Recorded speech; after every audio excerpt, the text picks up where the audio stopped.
a YouTube video since well this early. Ain't no one tuning in on Twitch already. Ain't no one just lurking about my channel 24/7. Also, yeah, there's a bit more upward. Unlike when my hair just cuts off at it up there. So there we go. But alright, already rambled through a good 30 seconds. And we're counting down quick. And well, if you're watching the for YouTube video, thank you very much, but this won't mean much to you. It's quite early for me right now, but I just decided to go live. It is early, well, I'm not really sure what to do. Couldn't get back to sleep, so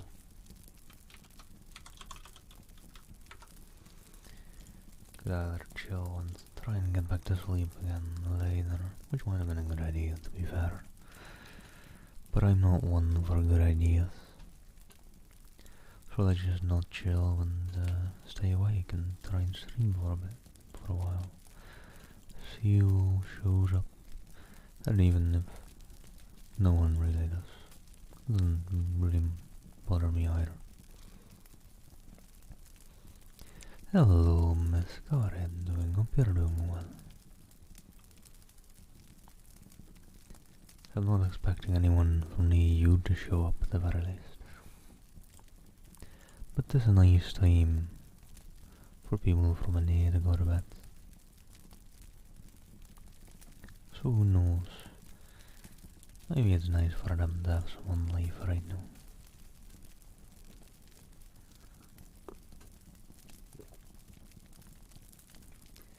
And honestly, I really wanted to read this third book, or last book in this trilogy by Edgar Rice Burroughs.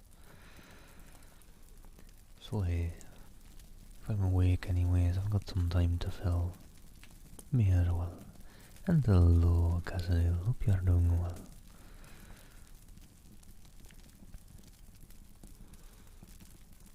Well, hope you get a nice nap in then, miss.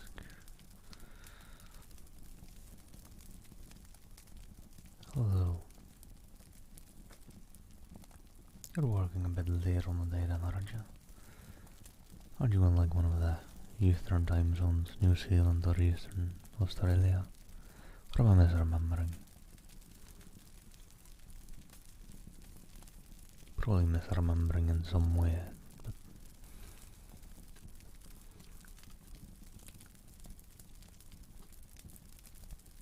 thought you were in one of those time zones.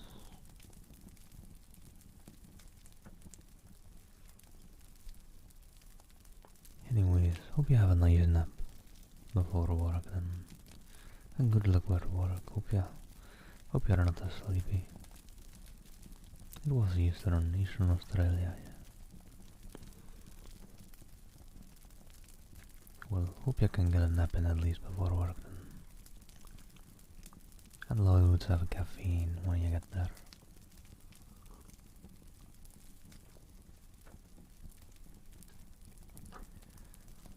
But alright. I was about to say, I think all the notifications have gone out, but that'd be a lie. The Discord bot is taking its sweet time. What else is new?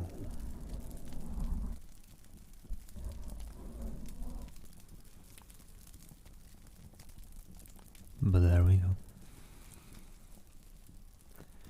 Speak at a devil and they'll come. Well, the Discord bot in this case.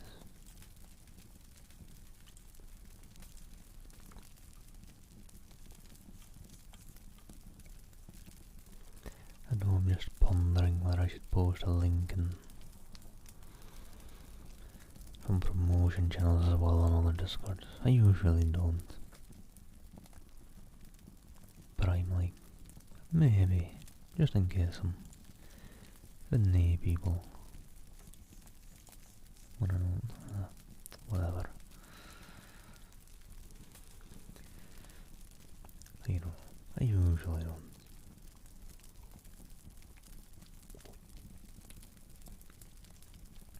I think I disabled the recap command I had made.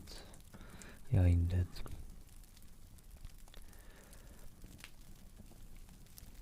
But maybe that's alright to have still.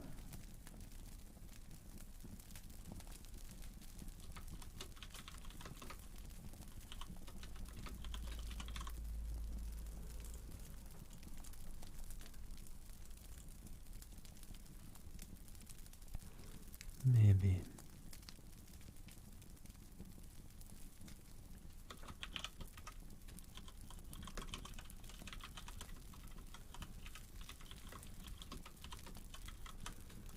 Let's see how many. I've got some character left in the recap commands.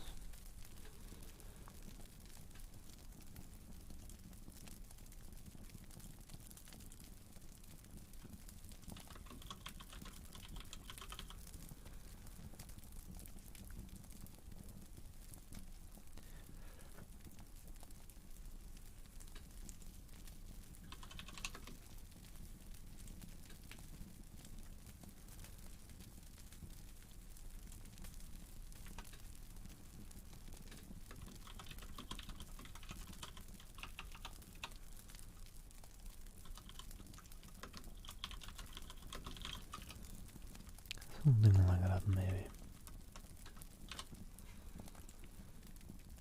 That's a really big recap command, but whatever. And you know what? Maybe we will throw out some links in this card.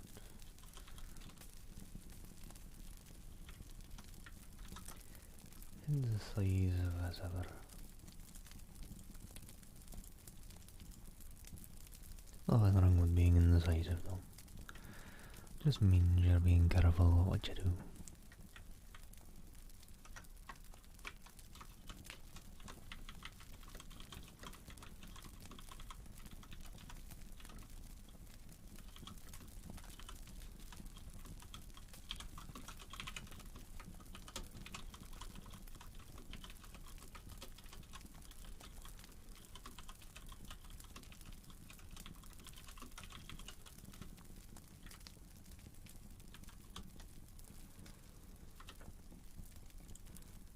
Let me just see.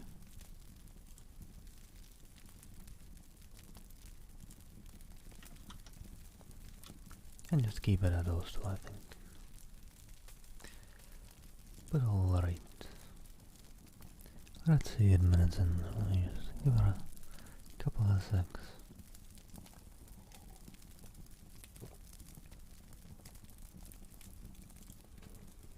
Hope you're all doing well though, by the way.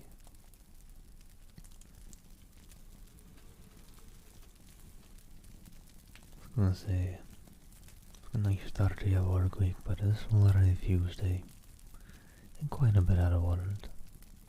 Well, not any parts of an A yet, right? No, I suppose not. It is 4:20 right now though. Seems like a good time to start the book finally. So let's go ahead. I'm not expecting too many people to show up. There'll always still be the VoD if they're interested in the book. So, Book 3 in the Caspec trilogy, Are Time's Abyss, The Tale of Bradley. Chapter 1. This is the tale of Bradley after he left for Fort Dinosaur up on the west coast of the Great Lake that is in the centre of the islands. Upon the 4th day of September 1916, he set out with 4 companions, Sinclair, Brady, and James and Tippett, to search along the bays of the barrier cliffs for a point at which they might be scaled. Through the heavy Gaspecian air beneath the swollen sun, the 5 men marched northwest from Fort Dinosaur, now waist deep in lush jungle grasses, starred with myriad gorgeous blooms, now across open meadowland and park-like expanses, and again plunging in that dense forest of eucalyptus and acacia, and giant arborous ferns, with feathered fronds waving gently 100 feet above their heads. About them upon the ground, among the trees and in the air, over and moved and swung and soared the countless forms of Caspak's teeming life. Always were they menaced by some frightful thing, and seldom were their rivals cool. Yet even in the brief time they had dwelt upon Caprona, they had become callous to danger, so that they swung along, laughing and chatting like soldiers on a summer hike. This reminds me of South Clark Street, remarked Brady, where once served on a traffic squad in Chicago. And as no one asked him why, he volunteered that it was because it's no place for an Irishman. Hello, Pelago, hope you're doing well. Well, we're all early today. South Clark Street and heaven have something in common then, suggested Sinclair. James and Tippett laughed, and then a hideous groan broke from a dense thicket ahead, and they furthered their attention to the other matters. What are them behemoths of all the earth, muttered Tippett, as they came to a halt and with guns ready, awaited the almost inevitable charge. I'm doing good. I went to bed kinda early, and I kinda napped in intervals. Kinda intervals of an hour that I just slept and then reset the alarm, just to make sure I wasn't missing anything.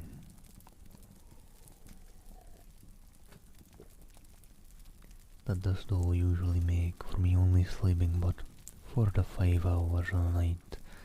If it's past that much sleep, I won't be able to get back to sleep at that point usually, and I think that's where I was at, so we're just awake.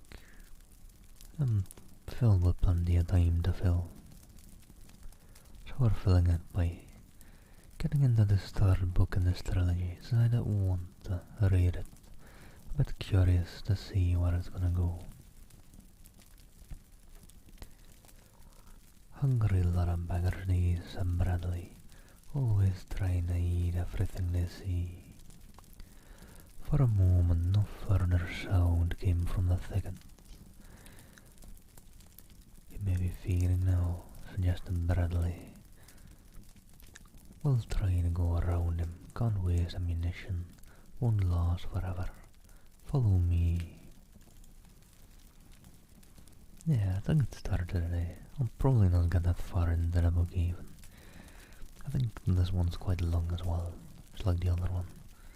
I'll have to see. Gonna have to try and finish it over the upcoming work days. And Bradley set off at the right angles to their former course, hoping to a further charge. They had taken a dozen steps perhaps, when the thicket moved through it to the advance of the thing within it. The leafy branches parted, and the hideous head of a gigantic bear emerged. Pick your trees, whispered Bradley. Can't waste ammunition.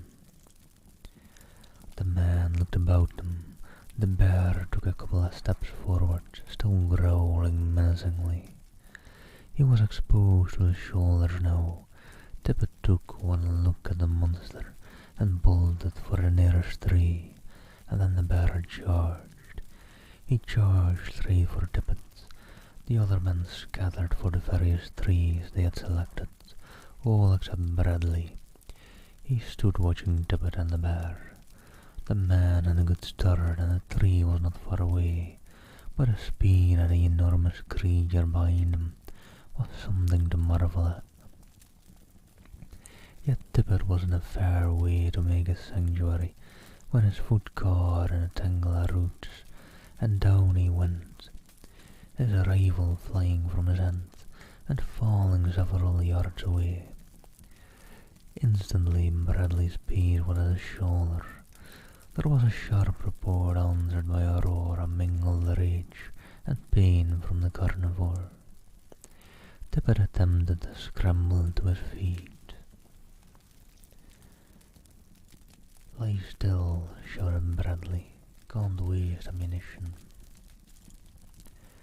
The bear halted in its tracks, wheeled toward Bradley, and then back again toward Tippet. Again the former's rivals bit angrily, and the bear turned again in his direction. Bradley shouted loudly. "Come on, you behemoth of all your earth," he cried. "Come on, you dover, can't waste ammunition." And as he saw the bear apparently upon the forage, deciding to charge him, he encouraged the idea by backing rapidly away, knowing that an angry beast will more often charge one who moves than one who lies still. And the bear did charge like a bolt of lightning. He flashed down upon the Englishman. "Now run," Bradley called to Tippet, and himself turned in flight toward a nearby tree. The other men, now safely ensconced upon various branches, watched the race with breathless interest. Would Bradley make it? It seemed scarce possible, and if he didn't, James gasped with the thought.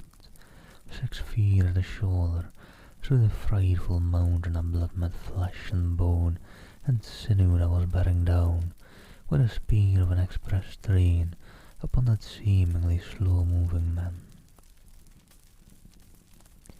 It all happened in a few seconds, but they were seconds that seemed like hours to the men who watched. They saw Tippet leap to his feet at Bradley's shouted warning. They saw him run, stooping to recover his rifle as he passed the spot where it had fallen. They saw him glance back toward Bradley, and then they saw him stop short of a tree that might have given him safety, and turn back in the direction of the bear, firing as he ran. Tippet raced after the great cave bear, the monstrous thing that should have been extinct ages before, ran for it and fired even as the beast was almost upon Bradley. The men in the tree scarcely breathed. It seemed to them such a futile thing for Tippet to do, and Tippet of all men. They had never looked upon Tippet as a coward. There seemed to be no cowards among the strangely assorted company that fate had gathered together from the 4 corners of the earth, but Tippet was considered a cautious man. Overcautious, some thought him. How futile he and his little pumpkin appeared as he dashed after that living engine of destruction. But oh, how glorious!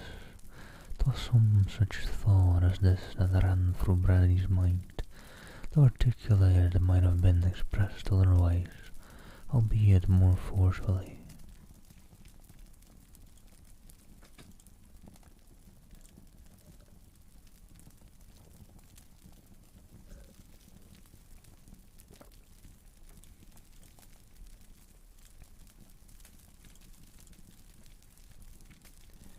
Just then it occurred to Brady to fire, and he too opened up upon the bear. But at the same instant the animal stumbled and fell forward, though still growling most fearsomely. Tippet never stopped running or firing until he stood within a foot of the brute, which lay almost touching Bradley, and was already struggling to regain his feet. Placing the muzzle of his gun against the bear's hair, Tippet pulled the trigger. The creature sank limply to the ground, and Bradley scrambled to his feet. "And thank you for keeping me hydrated, Pelego."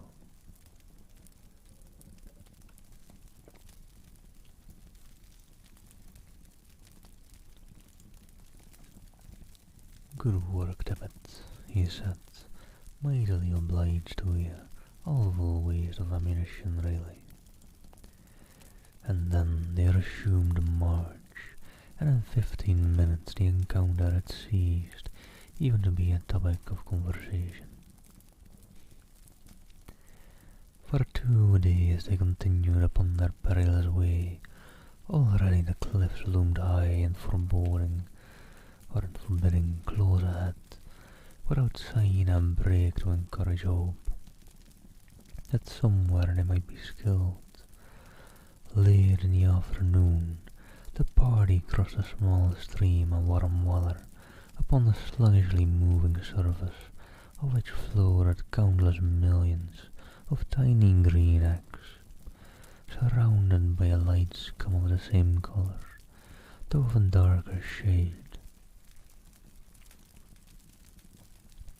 Their past experience of Caspak had taught them that they might expect to come upon a stagnant pool of warm water if they followed the stream to its source.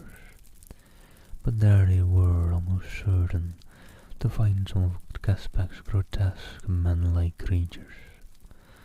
Already since they had disembarked from the U-33 after its perilous trip through the subterranean channel beneath the barrier cliffs, had brought them into the inland sea of Caspak, had they encountered what had appeared to be 3 distinct types of these creatures. There had been the pure apes, huge gorilla-like beasts, and those who walked a trifle more erect, and had features with just a shade more of the human cast about them. Then there were men like Am, whom they had captured and confined in the fort. Am the clubman, well-known clubman, Tyler had called him. Am and his people had knowledge of speech. They had a language in which they were like the race just inferior to them, and they walked much more erect and were less hairy. But it was principally the fact that they possessed a spoken language and carried a weapon that differentiated them from the others. All of these people as a proven belligerent in the extreme. In common with the rest of the fauna of Caprona, the first law of nature as they seemed to understand it was to kill, kill, kill. And so it was that Bradley had no desire to follow up the little stream toward the pool, near which was sure to be the cave of some savage tribe. But fortune played him an unkind trick, for the pool was much closer than he imagined, its southern end reaching fully a mile south of the point at which they crossed the stream. And so it was that after forcing their way through a tangle of jungle vegetation, they came out upon the edge of the pool which they had wished to avoid. Hello there, Jesse, how are you doing? I'm doing well. Up early, up on the wake, and got some time, can get back to sleep, so may as well read some more of the very interesting stories of Edgar Rice Burroughs.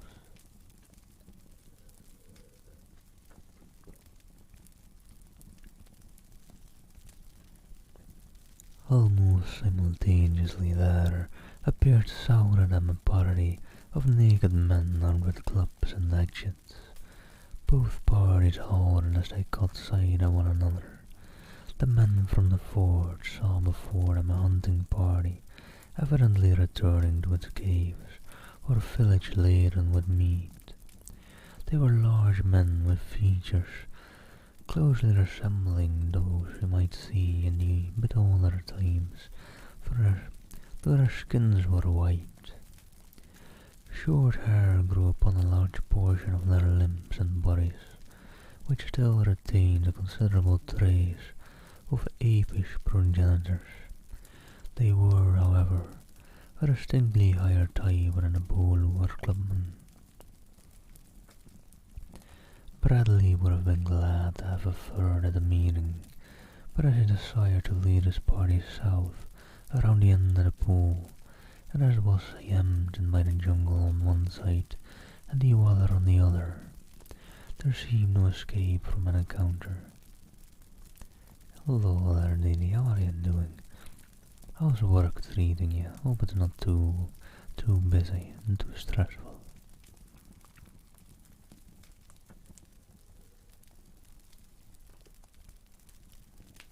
On the chance they might avoid a clash, Bradley stepped forward with a braced hand. "We're friends," he called in a tongue of the bozo, who had been held a prisoner in the fort. "Permit us to pass in peace, we will not harm you." At this the aged men set up a great jammering with much laughter, loud and boisterous. "No," shouted one, "you will not harm us, for we shall kill you. Come, we kill, we kill." And with hideous shouts they charged down upon the Europeans.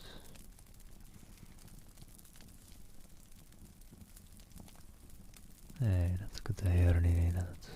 That's going all right. That's good to hear. Oh, and thank you, Jessie. I'm doing good, dearie. I went to bed kind of early and had some alarms sprinkled throughout to make sure that I didn't miss anything, you know. But then, in the end, after about 5 hours of sleep having passed and being sprinkled with alarms, it's hard to get back to sleep at that point.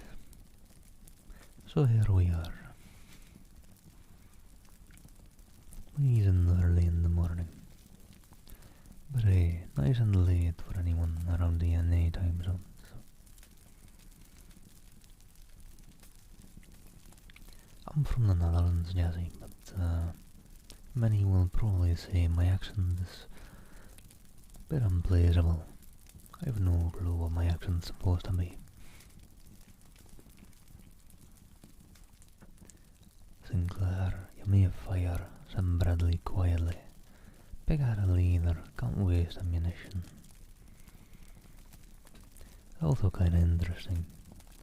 This is the first book in it really, and it's the last book in it really, but the first to mention any sign of not wanting to waste ammunition. I think maybe the author has gotten some feedback on that, maybe.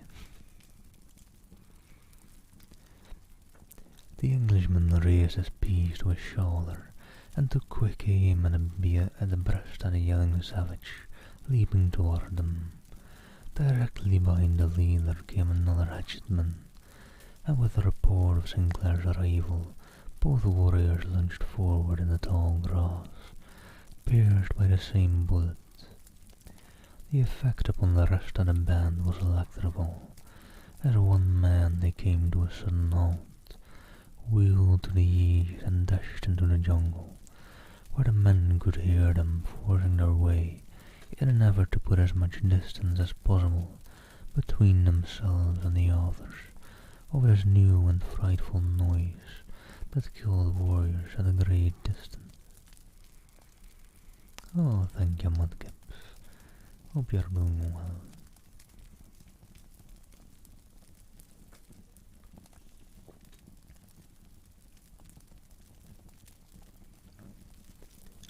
Both the savages were dead when Bradley approached to examine them, and as the Europeans gathered round, all their eyes were bent upon them.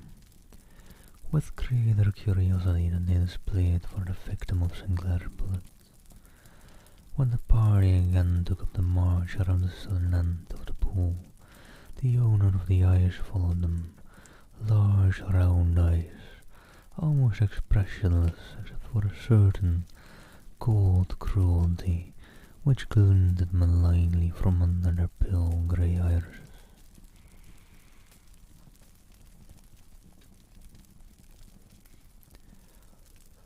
All unconscious of the stalker, the men came late in the afternoon to a spot which seemed favourable as a campsite. A cold spring bubbled from the base of a rocky formation which overhung and partially enriched a small enclosure. Also, silent cheer for me getting better and better that filling my water glass was keeping on reading, multitasking a bit.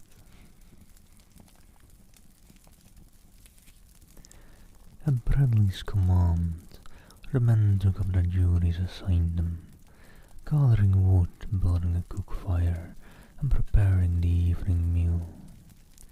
'Twas while they were thus engaged that Brady's attention was attracted by the dismal flapping of huge wings. He glanced up, expecting to see one of the great flying reptiles of my bygone age, his rifle already in his hand. Brady was a brave man. He had groped his way up narrow tenement stairs and taken an armed maniac from a dark room without turning a hair. But now, as he looked up, he went wide and staggered back. God, he almost screamed, what is it? Attracted by Brady's cry, the others seized their rifles as they followed his wide-eyed frozen gaze, nor was there any one of them that was not moved by some species of terror or awe. Then Brady spoke again, in an almost inaudible voice. Holy Mother protect us, it's a banshee. Bradley, always cool almost to indifference in the face of danger, felt a strange creeping sensation run over his flesh, as slowly, not 100 feet above them, the thing flapped itself across the sky, its huge round eyes glaring down upon them. Hello there, the eagle cook. Thank you for the follow, hope you're doing well. And until it disappeared over the tops of a tree of a nearby wood, the 5 men stood as though paralyzed, their eyes never leaving the weird shape, nor never one of them appearing to recall that he grasped the loaded rifle in his hands. With the pausing of the thing came the reaction. Tippett sank to the ground and buried his face in his hands. Oh God, he moaned, take me away from this awful place. Brady recovered from the first shock, swore loud and luridly. He called upon all the saints to witness that he wasn't afraid, and that anybody with half an eye could have seen that the creature was nothing more than one of them flying alligators that they all were familiar with. Yeah, said Sinclair with fine sarcasm. We've saw so many of them with white shrouds on them. Shut up, you fool, growled Brady. If you know so much, tell us what it was after meaning. Then he turned toward Bradley. What was it, sir, do you think? He asked. Bradley shook his head. I don't know, he said. It looked like a winged human being clothed in a flowing white robe. Its face was more human than otherwise. That is the way it looked to me, but what it really was I can't even guess, for such a creature is as far beyond my experience or knowledge as it is beyond yours. What I'm sure of is that whatever else it may have been, it was quite material. 'Twas no ghost, rather just another of the strange forms of life which we have met here, and with which we should be accustomed by this time. Tippett looked up. His face was still ashy. You can't tell me, he cried. I seen it, blimey, I seen it. It wasn't that man flying through the air. Didn't I see his eyes? Oh God, didn't I see him? And yeah, I am in my way. I'm sorry if you weren't well taught in the forces of English, but you might need to go back to school if you don't understand. Although if you get angry at that, you would have understood. So maybe don't acknowledge that you heard that.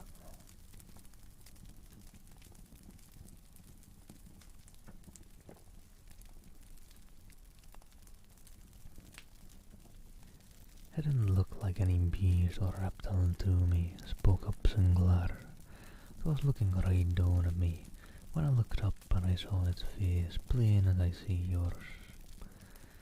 It had big round eyes that looked all cold and dead, and its cheeks were sunken in deep, and I could see its yellow teeth behind thin, tight-drawn lips, like a man who had been dead a long while, sir. He added, turning toward Bradley. That's actually quite interesting. It seems this book may get a bit into some people that were kind of mentioned in the last book, the second one in this trilogy. The Wairo, I think they were called.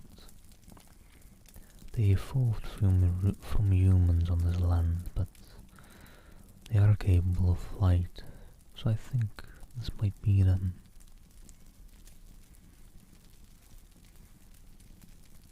But we're merely starting, so we'll see. Yes, James had not spoken since the apparition had passed over him, and now it was scarce speech which he uttered, rather a series of articulate gasps. Yes, that, long wow. It means something. It's come for someone, for one of us. One of us is going to die. I'm going to die. He ended in a wail. Come, snapped Bradley. Won't do it all. Get that work all of ya. Waste that time, can't waste time. Also great acting there, don't mind me. His authoritative tones brought them all up standing, and presently each was occupied with his own duties. But each worked in silence, and there was no singing and no bantering, such as had marked the making of previous camps.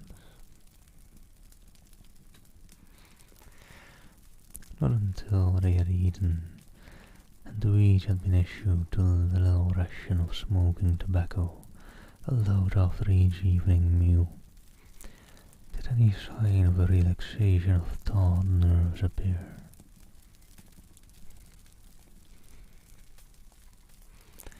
That's alright, guys, he's just trolling. Let him be. It's fitting to his story. There's Neanderthals on this island they've just discovered. And maybe he's just method acting, you never know.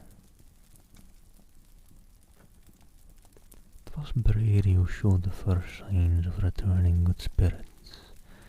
He commenced humming, "It's a long way to Tipperary," and presently they voiced the words, but he was well into his third song before anyone joined him, and even then there seemed a dismal note in even the gayest of tunes.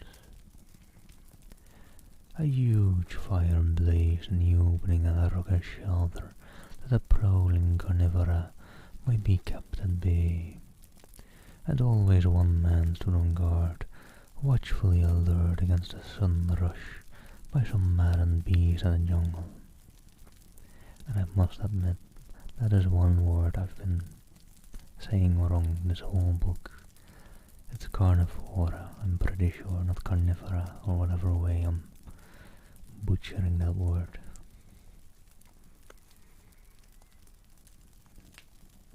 Need to try and keep an eye on that one. Beyond the fire, yellow-green spots of flame appeared, moved restlessly about, disappeared and reappeared, accompanied by a hideous chorus of screams and growls, and roars as the hungry meat-eaters, hunting through the night, were attracted by the light or the scent of possible prey. But to such sights and sounds as these, the 5 men had become callous. They sang or talked as unconcernedly as they might have done in the bar room of some public house at home. Sinclair was standing guard. The others were listening to Brady's description of traffic congestion at the Rush Street Bridge during the rush hour at night. The fire crackled cheerily. The owners of the yellow-green eyes raised their frightful chorus to the heavens. Conditions seemed again to have returned to normal, and then, as though the hand of death had reached out and touched them all, the 5 men tensed into sudden rigidity. Above the nocturnal diapason of the teeming jungle sounded the dismal flapping of wings, and overhead, through the thick of night, a shadowy form passed across the diffused light of the flaring campfire. Sinclair raised his rifle and fired. An eerie wail floated down.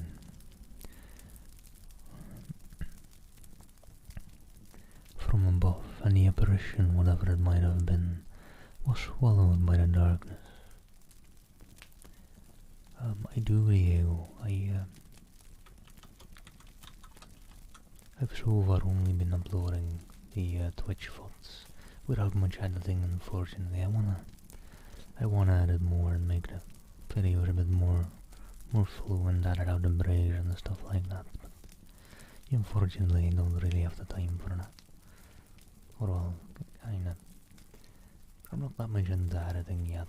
I kinda prefer spending the time being live and reading more than rewatching a video of my own and editing all those things out. But if you want, you can check it out there. So Twitch VoDs may disappear after 30 or 60 odd days, but the YouTube videos will stick around.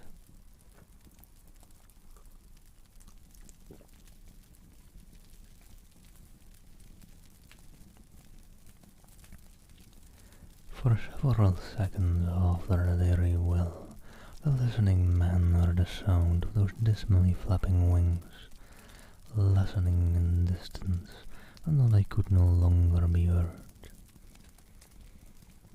No worries. And maybe someday I will make YouTube specific content. To be fair, reading books, and it's kind of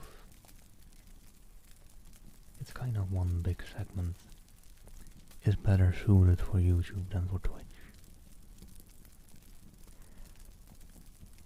So I don't know what I'd be doing on YouTube if I would want to make more YouTube specific content.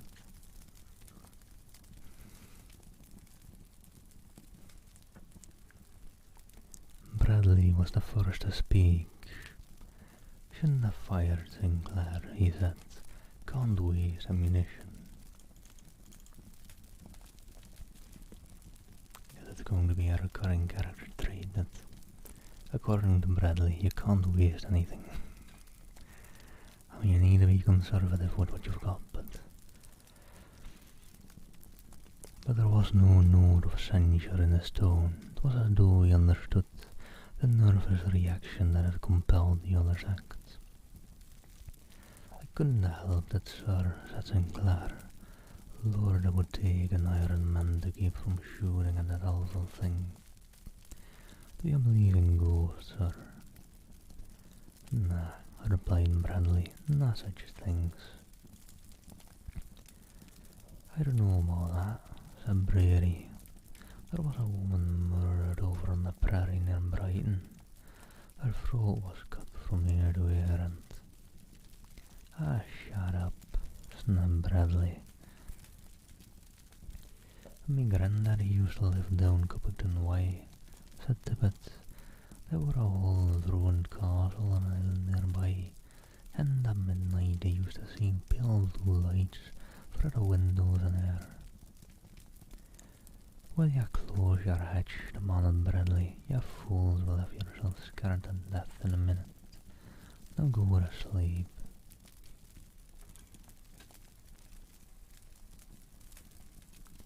But there was little sleep in camp that night until utter exhaustion overtook the harassed men toward morning, nor was there any return of the weird creature that set the nerves of each of them on edge.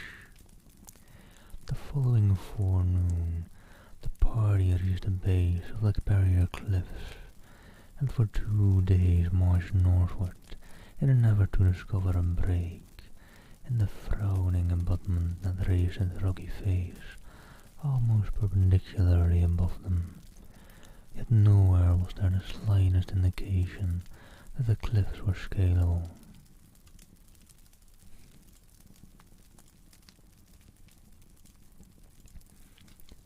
Yeah, I mean that's part of why I set up the YouTube at the very least, to make sure that those Twitch fonts don't just disappear once Twitch removes them. Since you can't do, well, I think you can maybe re-upload them as highlights or something to Twitch as well. But the actual fonts disappear after, depending on a whole lot of factors, 30 days or 60 days or so. So I'm glad to have set it up and to be making sure that stuff doesn't just poof, go away.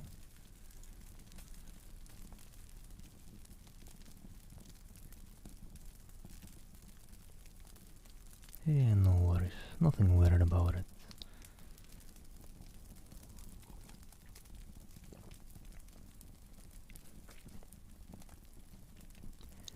Disheartened, Bradley determined to turn back toward the fort, as he already had exceeded the time decided upon by Bowen, Tyler and himself for the expedition. The cliffs for many miles had been trending in a northeasterly direction, indicating to Bradley that they were approaching the northern extremity of the island. According to the best of his calculations, they had made sufficient easting during the past 2 days to have brought them to a point almost directly north of Fort Dinosaur, and as nothing could be gained by retracing their steps along the base of the cliffs, he decided to strike due south through the unexplored country between them and the fort.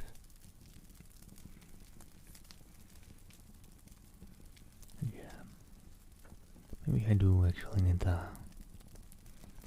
The joke sometime came about that maybe I should set up a donation goal to get someone who's well versed in accents or the likes to properly analyze my accent, to tell me what the hell is my accent really, because I ain't got no clue.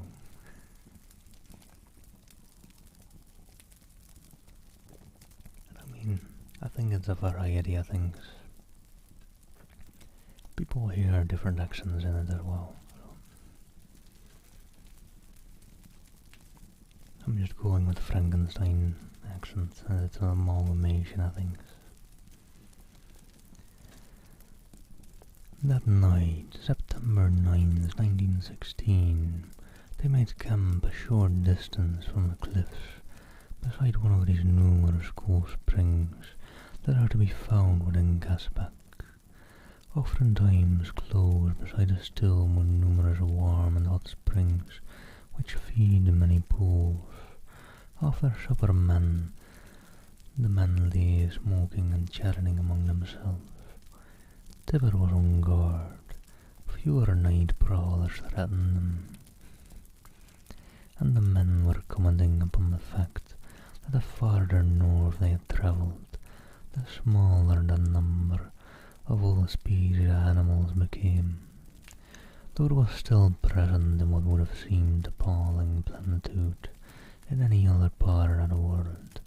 The diminution in reptilian life was the most noticeable change in the fauna of northern Gaspac. Here, however, were forms they had not met elsewhere, several of which were of gigantic proportions. According to their custom, all, with the exception of the man on guard, should sleep early, nor once disposed upon the ground for slumber were they long in finding it. It seemed to Bradley that he had scarcely closed his eyes, even when he was brought to his feet, wide awake, by a piercing scream which was punctuated by the sharp report of a rifle from the direction of the fire where Tippet stood guard. As he ran toward the man, Bradley heard above him the same uncanny wail that had set every nerve on edge several nights before, and the dismal flapping of huge wings. He did not need to look up at the white shrouded figure winging slowly away into the night to know that their grim visitor had returned.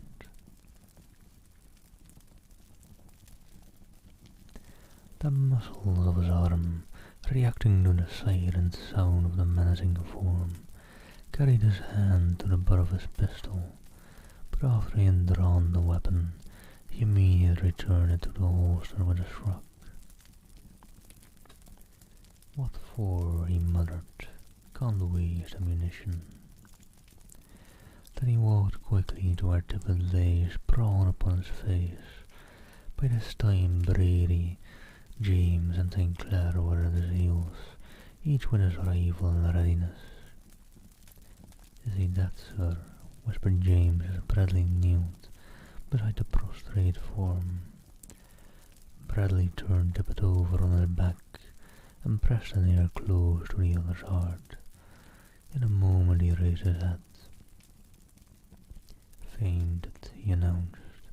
"Get water, hurry." Then he loosened Tippet's shirt at the throat, and when the water was brought, threw a cupful in the man's face. Slowly Tippet regained consciousness and sat up. At first he looked curiously into the faces of the men about him. Then an expression of terror overspread his features. He shot a startled glance up into the black void above, and then burying his face in his arms, began to sob like a child. "What's wrong, man?" demanded Bradley. "Back up. Can't play crybaby. Waste energy. What happened?" "What happened, sir?" wailed Tippet. "Oh God, sir. It came back. It came for me, sir. Right it did, sir. Straight at me, sir. And with long wire ends it clawed for me. Oh God, it almost caught me, sir.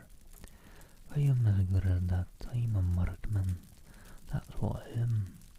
It wasn't going for to carry me off, sir." "Hello, Scott, you're early. And thank you, appears your co-wife, for keeping me hydrated. Also, if anyone's wondering whether I'm putting up a special accent for Tippet here talking, I'm not. It's actually written that way. Let me,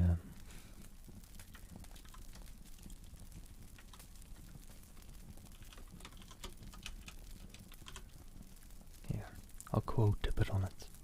That is how his speech is written. I'm not sure what that expressly is supposed to be going for. I think maybe a bit more British. Like the non-posh British, right?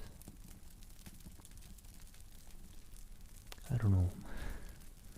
I don't know accents that well, to be honest. And hello, Jacob, by the way.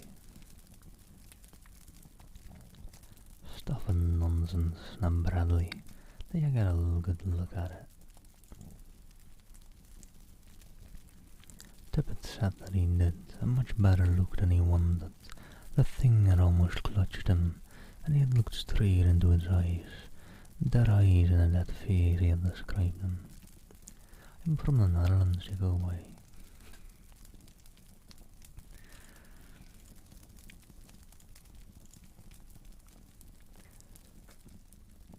"What was it after being, do you think?" inquired Brady.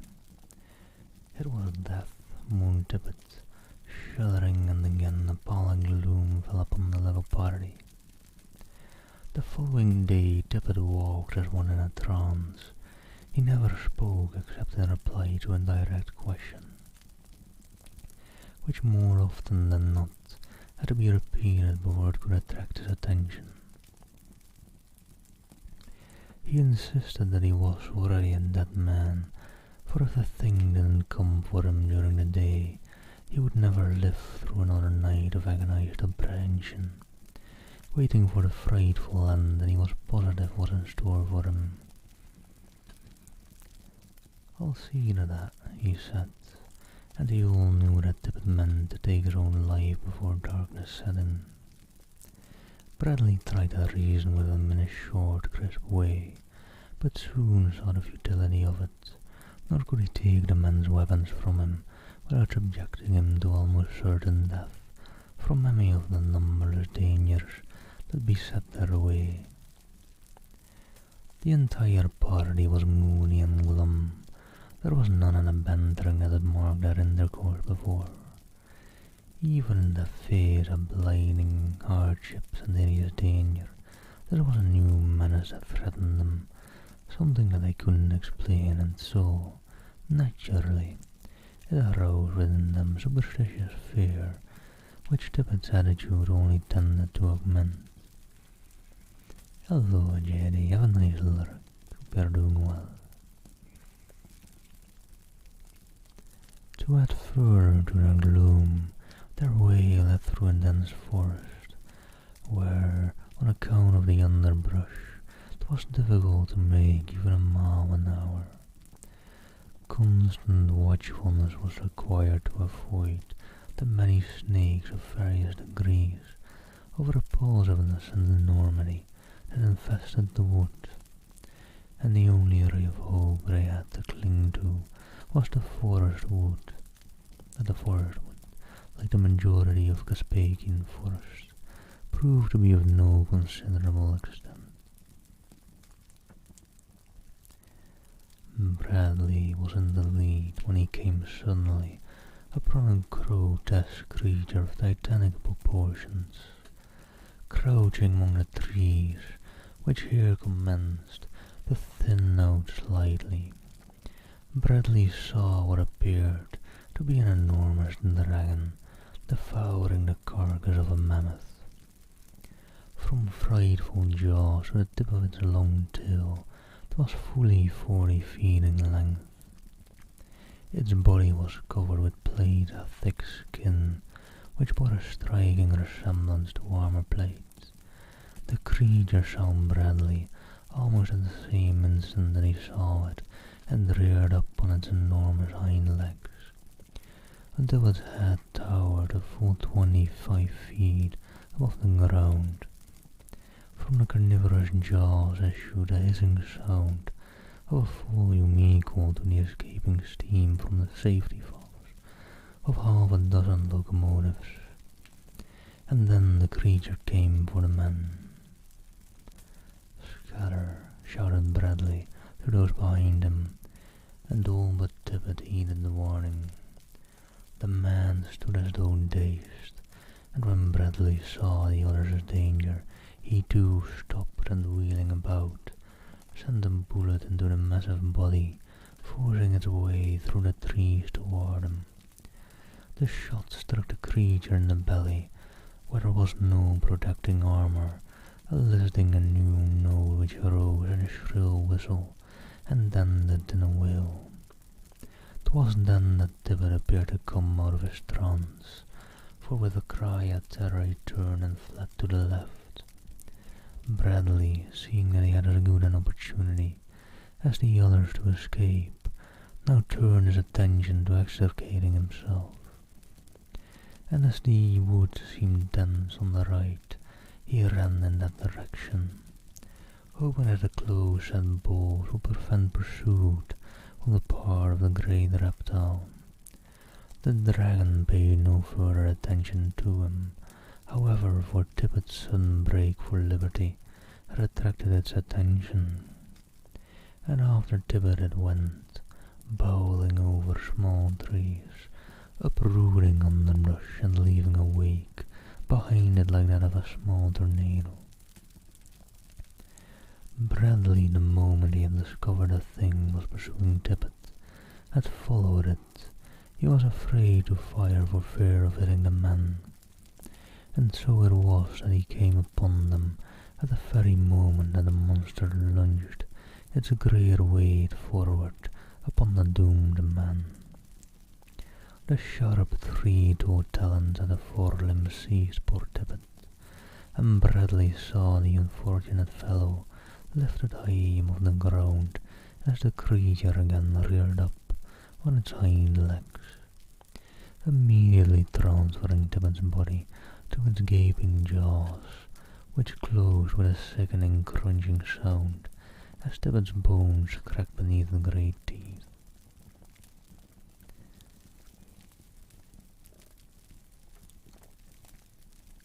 Bradley half-raised his rifle to fire again, and then lowered it with a shake at his head. Tippet was beyond succour. Why waste a bullet that Caspar could never replace? If he could now escape with a further notice at the monster, it would be a wiser act than to throw his life away in futile revenge. He saw that the reptile was not looking in his direction, and so he slipped noiselessly behind the bole of a large tree, and thence quietly faded away in the direction he believed the others to have taken. At what he considered a safe distance, he halted and looked back. Half hidden by the intervening trees, he still could see the huge head and the massive jaws from which protruded the limp legs of the dead man. Then, as though struck by the hammer of Thor, the creature collapsed and crumpled to the ground. Bradley's single bullet, penetrating the body through the soft skin and the belly, had slain the titan. A few minutes later, Bradley found the others of the party. The four returned cautiously to the spot where the creature lay, and after convincing themselves that it was quite dead, came close to it. 'Twas an arduous and gruesome job, extricating Tippet's mangled remains from the powerful jaws, the men working for the most part silently. 'Twas the work at a bench, all right, muttered Brady. It warn't poor Tippet, it did. It killed him, that's what it did. And it'll kill some more of us, said James, his lower lip trembling. If it was a ghost, interjected Sinclair, and I don't say that it was, but if it was, why, it could take on any form it wanted to. It might have turned itself into this thing, which ain't no natural thing at all, just to get poor Tippet. If it had been a lion or something else human-like, it wouldn't look so strange, but this here thing ain't human-like. There ain't no such thing and never was. Hello there, Lizzie, how are you doing? Hope you're doing well. Or, sorry, hello, New Year, hope you're doing well. Almost didn't make the age-old dad joke to that one. But hey, if anyone is lurking about and doesn't already follow the lovely Lizzie, go give her a follow. She makes some great ASMR. And hey, if you're looking to get bored to sleep, you've come to the right place. Hope you have some great sleep soon enough. Bullets don't kill ghosts, said Bradley. So this couldn't have been a ghost. Furthermore, there are no such things. I've been trying to place this creature, just succeeded. It's a Tyrannosaurus, so picture a skeleton in the magazine. There's one in New York Natural History Museum. Seems to me it said it was found in a place called Hill Creek, somewhere in western North America. Supposed to have lived about 6 million years ago. Hell Creek's Montana, said Sinclair. I used to punch cows in Wyoming, and I've heard of Hell Creek. I suppose that thing's 6 million years old. His tone was skeptical. No, replied Bradley. But it would indicate that the island of Caprona has stood almost without change for more than 6 million years. And hey, I'm doing well. Just up kinda early. But hey, I had a gnawing curiosity to read this third book in the trilogy. So, it's quite alright that I'm up early. Hope you're doing well as well, Lizzie.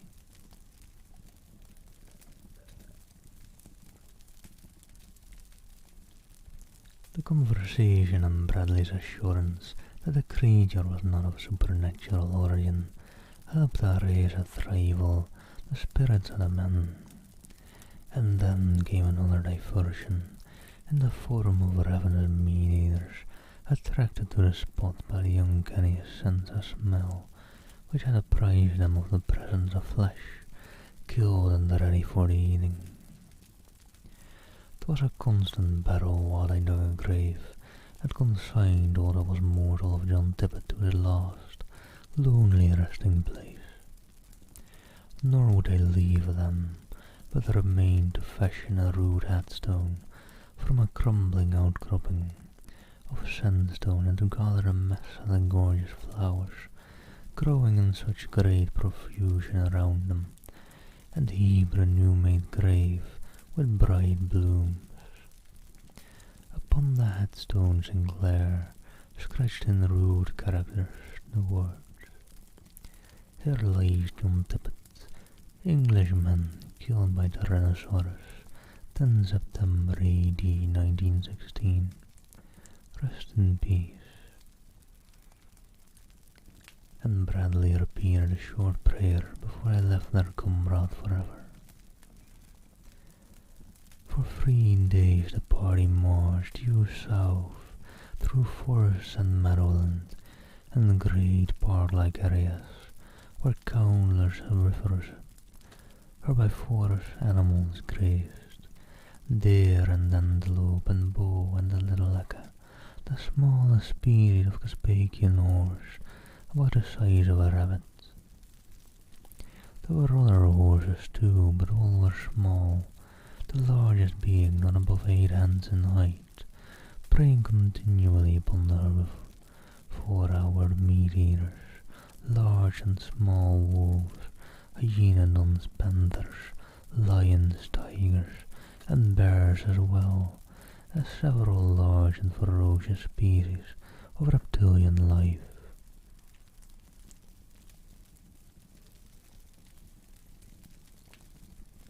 On September 12, the party scaled a line of sandstone cliffs which crossed their route toward the south, but they crossed them only after an encounter with a tribe that inhabited the numerous caves which pitted the face of the escarpment.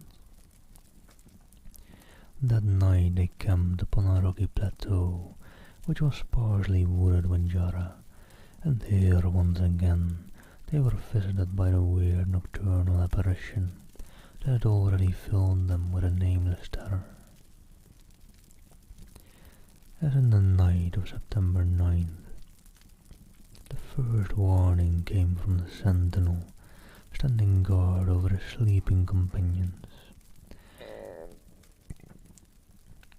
A terror-stricken cry punctuated by the crack of a rifle brought Bradley, Sinclair and Brady to their feet in time to see James,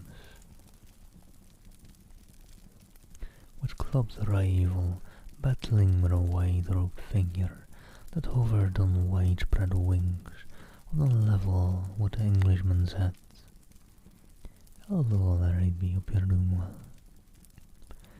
As they ran, shouting forward, it was obvious to them that the weird and terrible apparition was attempting to seize James, But when it saw the others coming to his rescue, it desisted, flapping rapidly upward in the way, its long, ragged wings giving forth the peculiarly dismal notes which always characterize the sound of its flying. Oh damn, that took quite a bit, did he? I need to look at my channel points and the rewards sometime. I need to maybe figure out how long it takes to get them. I mean, you don't have a sub, so it takes even longer, right? I mean, tier 1 sub is only 1.2 times as fast, right?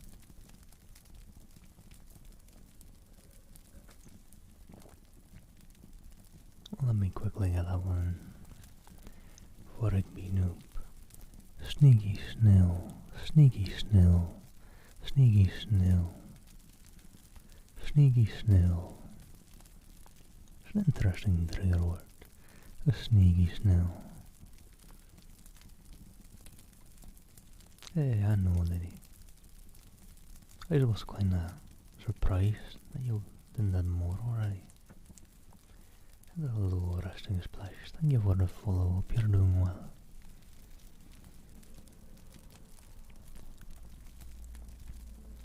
But well, another sneaky snail. Or I wouldn't want to know how large the snails may be on Caprona.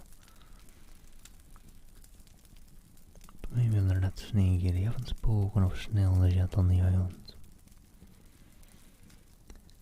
Bradley fired at the vanishing menacer of their peas and savoury, but whether he scored a hit or not, none could tell, though, following the shot, there was wafted back to them the same piercing wail that had on other occasions frozen their marrow.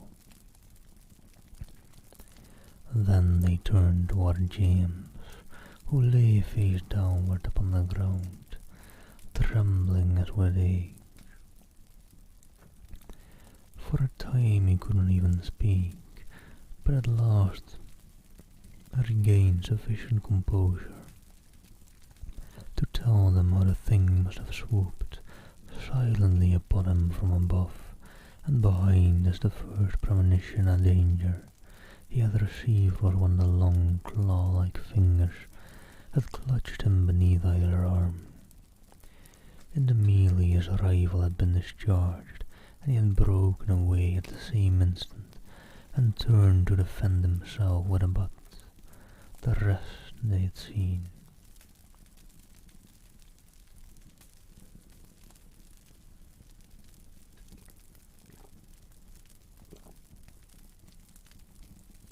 Well, I mean, I'm plenty sure these far in the millions on another channel.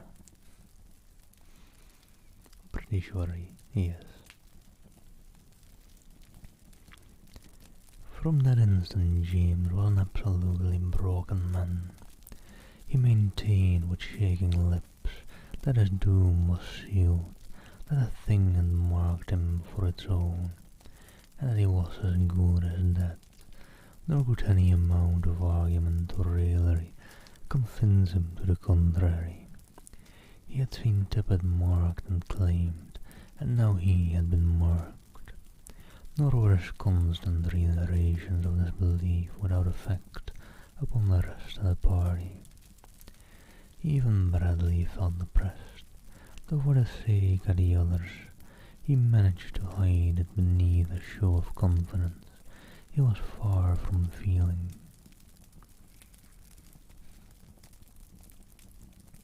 To be honest, accordingly I could have been a millionaire as well.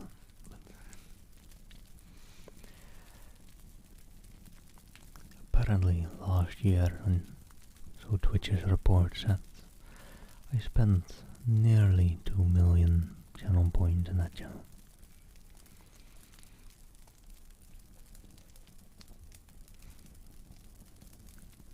Hello, Resting Splash. I'm doing well. How are you? Hope you're doing well as well. And then, even after having spent 2 million points and having plenty points still, They still were like at one point. Oh no, you didn't have to spend points on that. Don't you worry. Plenty of channel points for me.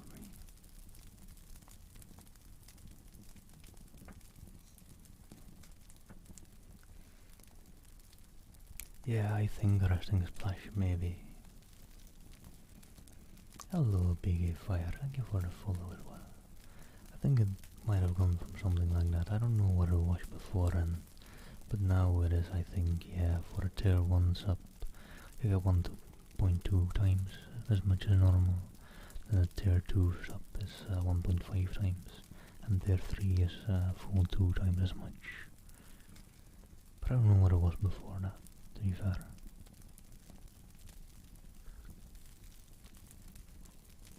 And thank Yak for keeping me hydrated.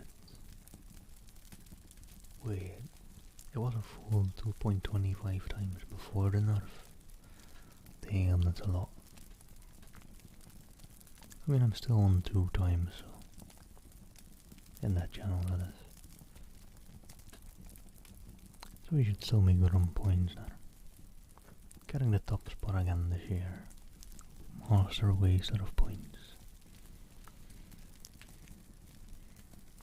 But on the following day, William James was killed by a saber-toothed tiger. September 13th, 1916. Beneath a Jara tree on the stony plateau on the northern edge of a Stolo country and a land that time forgot, he lies in a lonely grave marked by a rough headstone.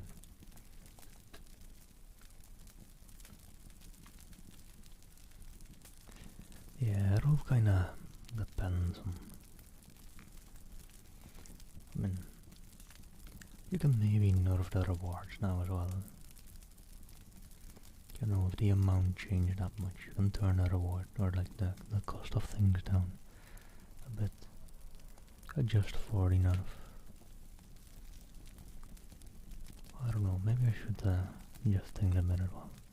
I haven't looked too much at my reward or redeemables.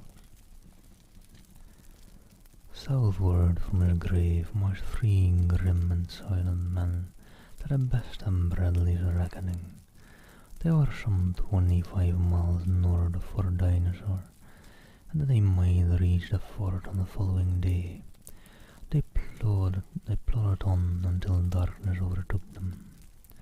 With comparative safety 15 miles away, they might camp at last, but there was no singing now and no joking. In the bottom of his heart each prayed that they might come safely through just this night, for they knew that during the morrow they would make the final stretch. Yet the nerves of each were taut with strain, and dissipation of what gruesome thing might flap down upon them from the black sky, marking another for its own. Who would be next? As was their custom, they took turns at guard, each man doing 2 hours, and then arousing the next. Brady had gone from 8 to 10, followed by Sinclair from 10 to 12. Then Bradley had been awakened. Brady would stand the last guard from 2 to 4, as he had determined to start the moment that it became light enough to ensure comparative safety upon the trail. The snapping of a twig aroused Brady out of a dead sleep, and as he opened his eyes, he saw that it was broad daylight, and at 20 paces from him stood a huge lion. As the man sprang to his feet, his rifle ready in his hand, Sinclair awoke and took in the scene in a single, swift glance. The fire was out and Bradley was nowhere in sight. For a long moment the lion and the man eyed one another. The latter had no mind to fire if the beast minded its own affairs. They were only too glad to let it go its way if it would. But the lion was of a different mind.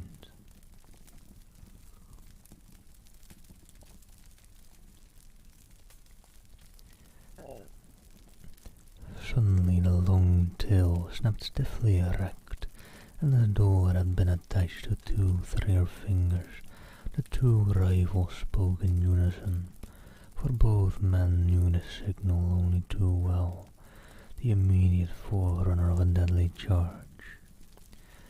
As the brute's head had been raised, his spine had not been visible, and so they did what they had learned by long experience was best to do.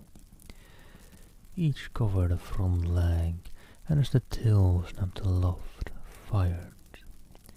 With a hideous roar, the mighty flesh-eater lurched forward to the ground with both front legs broken. It was an easy accomplishment in the instant before the beast charged. After, it would have been well nigh an impossible feat. Brady stepped close in and finished him with a shot in the base of the brain, lest the terrific roaring should attract his mate or others of their kind. Then the 2 men turned and looked at one another. What is Lieutenant Bradley? Asked Sinclair. They walked through the fire. Only a few smoking embers remained. A few feet away lay Bradley's arrival. There was no evidence of a struggle. The 2 men circled about the camp twice, and on the last lap Brady stooped and picked up an object which had lain about 10 yards beyond the fire. It was Bradley's cap. Again the 2 looked questioningly at one another, and then, simultaneously, both pairs of eyes swung upward and searched the sky. A moment later, Brady was examining the ground about the spot where Bradley's cap had lain. It was one of those little barren, sandy stretches that they had found only upon the stony plateau. Brady's own footsteps showed as plainly as black ink upon white paper, but his was the only foot that had marred the smooth, wind-swept surface. There was no sign that Bradley had crossed the spot upon the surface of the ground, and yet his cap lay well toward the center of it. Breakfastless and with shaken nerves, the 2 survivors plunged madly into the long day's march. Both were strong, courageous, resourceful men, but each had reached the limit of human nerve endurance, and each felt that he would rather die than spend another night in the hideous open of that frightful land. Vivid in the mind of each was a picture of Bradley's end, for though neither had witnessed the tragedy, both could imagine almost precisely what had occurred. They did not discuss it, they did not even mention it, yet all day long the thing was uppermost in the mind of each, and mingled with it a similar picture with himself, as victims should they fail to make for dinosaur before dark. And so they plunged forward at reckless speed, their clothes, their hands, their faces torn by the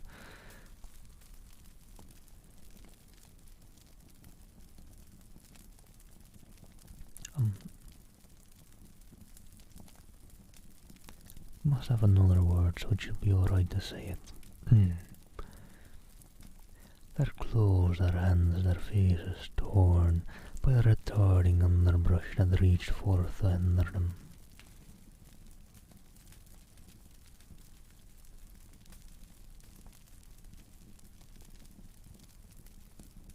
Oh yeah, there's some TOS sometimes in old books, Nitty. Although some words just had different meaning back then, like the F word you use for kind of guys like me, to be honest. That was a bundle of sticks used to light fires and yelled in English. Well, I can just say gay, but gay also has usually a different meaning in these old books. And, well, I've not read any H.P. Lovecraft ever late, but I feel like H.P. Lovecraft probably has some more words in there.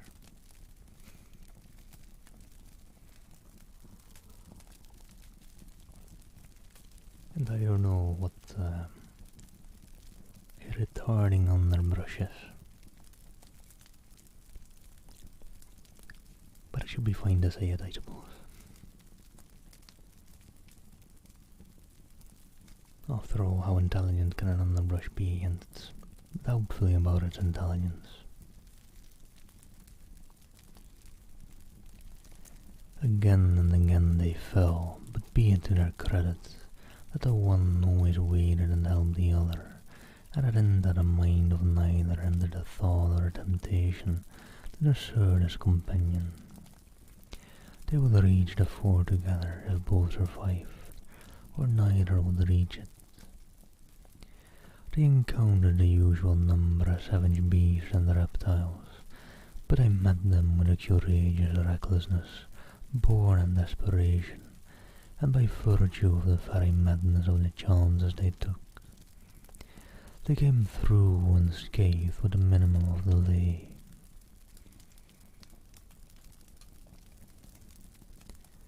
Shortly after noon, they reached the end of the plateau. Before them was a drop of 200 feet to the valley beneath. To the left in the distance they could see the waters of the great inland sea that covers a considerable portion of the area of the crater island of Caprona.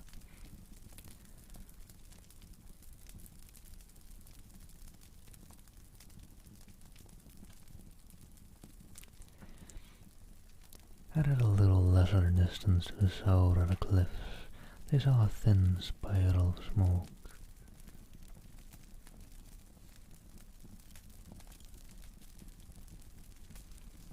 Rising above the treetops. Was wondering where I was going.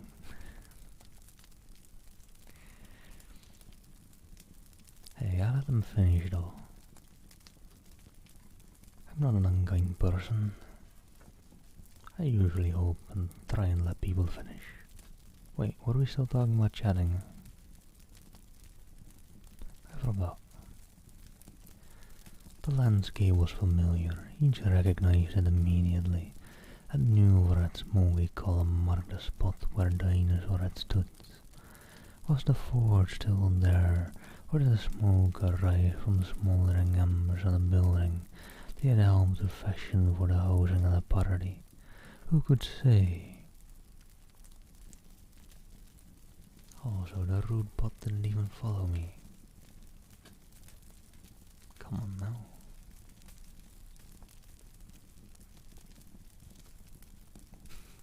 Oh no, there's been plenty, Didi, don't you worry. Hello, Gloomin, hope you're doing well.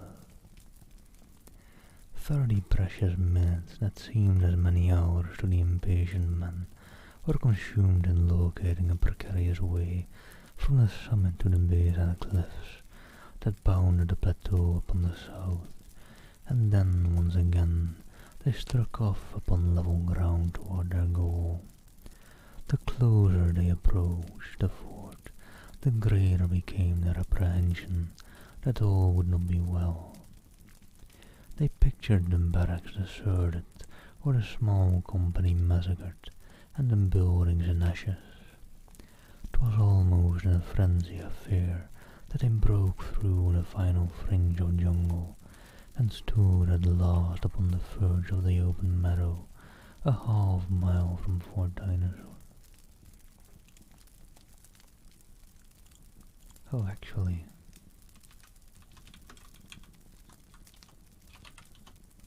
if you want to have a laugh, really, I can quickly let you have a look at the unbanner builds. It has I've got 2 new ones, so if you want to have a laugh, they'll probably be funny. I've not looked at those 2 yet, I don't think. But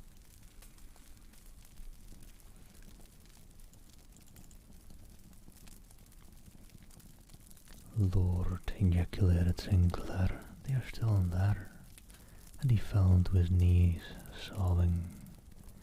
Brady trembled like a leaf as he crossed himself and gave silent thanks, for there before them stood the sturdy ramparts of Dinosaur, and from inside the enclosure rose a thin spiral of smoke that marked the location of the cookhouse. All was well then, and their comrades were preparing the evening meal. Across the clearing they raced as though they had not already covered in a single day a trackless primeval country that might easily have required 2 days by fresh and untired men. Within hailing distance they set up such a loud shouting that presently heads appeared above the top of the parapet, and soon answering shouts were rising from within for Dinosaur. So I was right, there are some fun ones in there, aren't there?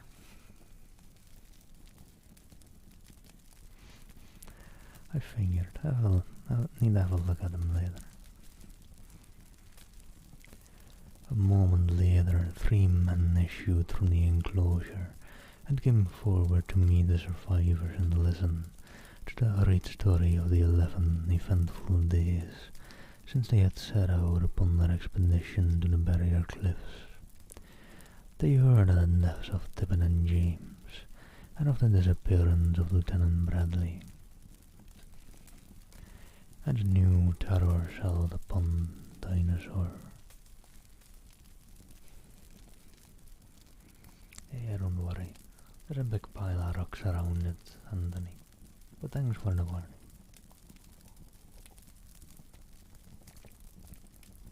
It's all a matter of perspective as well anyways. The fire is miles and miles away from it.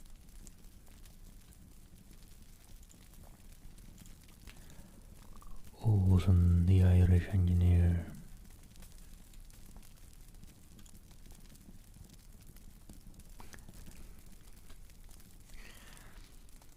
Just a bit faster than me there. Think you did, you don't have to, by the way. I'll have much hanging later. But hey, you got some of those as well. I mean, hey, nothing against the My Leg Man as well. So. But yeah, it's wrong side, buddy. Wrong side, bucko.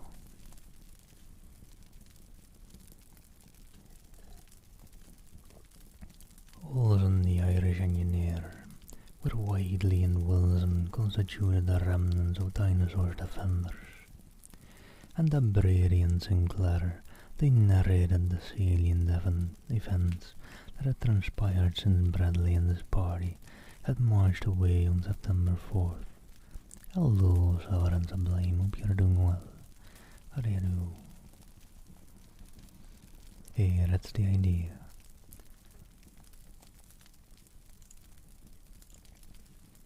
See, I'm just going with the theory that I'm boring enough to get people to sleep quickly. That fits with my view of myself at least, so I'm taking that.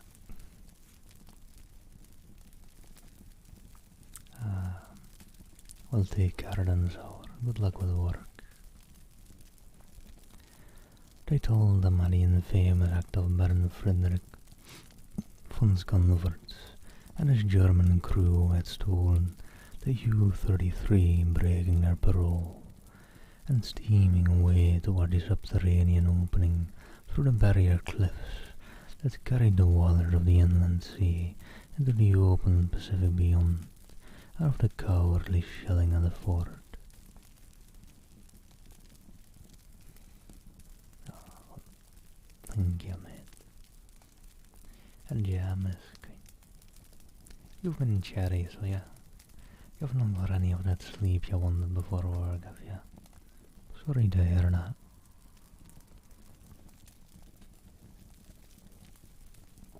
Hope work goes well then, though. Lots and lots of caffeine and love to you.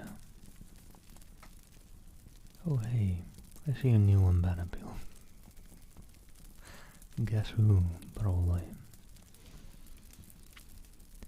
They told the disappearance of Miss LaRue in the night of September 11th, and of the departure of Bowen Tyler in search of her, accompanied only by his Airedale Nobbs.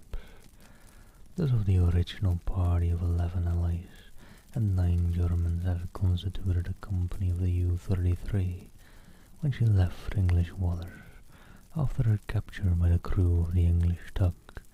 There were but 5 now to be accounted for at Fort Dinosaur. Hello Roy, thank you for the follow and thank you for keeping me hydrated.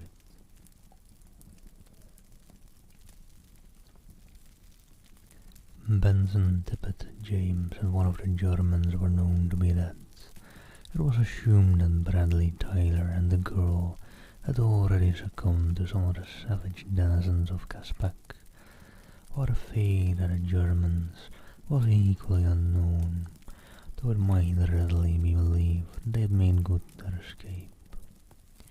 They had so ample time to provision the ship and the refining of the crude oil they had discovered north of the fort could have ensured them an ample supply to carry them back to Germany. And wow, that was a long first chapter. The chapters in this trilogy have gotten quite long. I think the chapters in the first book were a bit less in size. But yeah, there's 1.5 hours on that one chapter. So I think then I might only be able to do one more chapter in this stream. So I should start work about an hour later than that. In about, about 2 hours. And hello Combi, by the way. I'm not that unlucky. I've got a bit of luck at the Irish with me.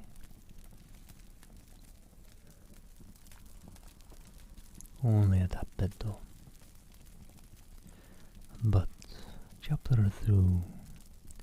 When Bradley went on guard at midnight, September 14th, his thoughts were largely occupied with rejoicing that the night was almost spent without serious mishap, and that the morrow would doubtless see them all safely return to Fort Dinosaur. The hopefulness of his mood was tinged with sorrow by recollection of the 2 members of his party who lay back there in the savage wilderness, and for whom there would never again be a homecoming. No premonition of impending ill caused gloom over his anticipations for the coming day, for Bradley was a man who, while taking every precaution against possible danger, permitted no gloomy forebodings to weigh down his spirit. When danger threatened he was prepared, but he was not forever courting disaster, and so it was that when about 1 o'clock in the morning of the 15th, he heard the dismal flapping of giant wings overhead. He was neither surprised nor frightened, but idly prepared for an attack he had known might reasonably be expected. The sound seemed to come from the south,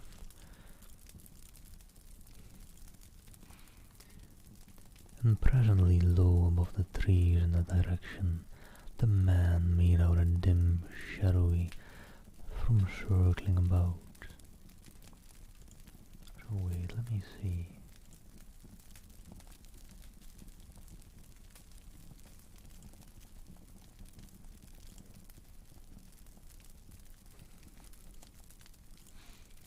Just having a quick look at my own binoculars. Just thought.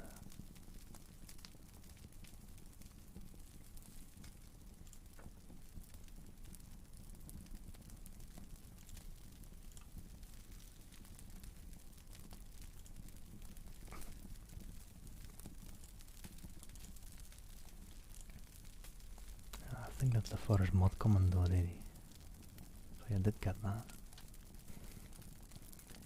Hello, Quarters. Thank you for the follow. Hope you're doing well.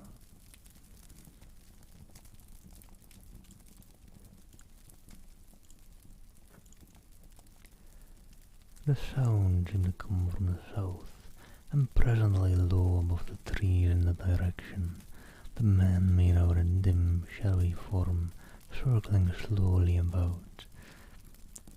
Bradley was a brave man, yet so keen was the feeling of revolution, engendered by the siren sound and a grim, uncanny shape, that he distinctly felt the goose-flesh rise over the surface of his body, and it was with difficulty that he refrained from following an instinctive urge to fire upon the nocturnal intruder. Also, not really a good recap for this book, but let me just bot wall everyone in chat.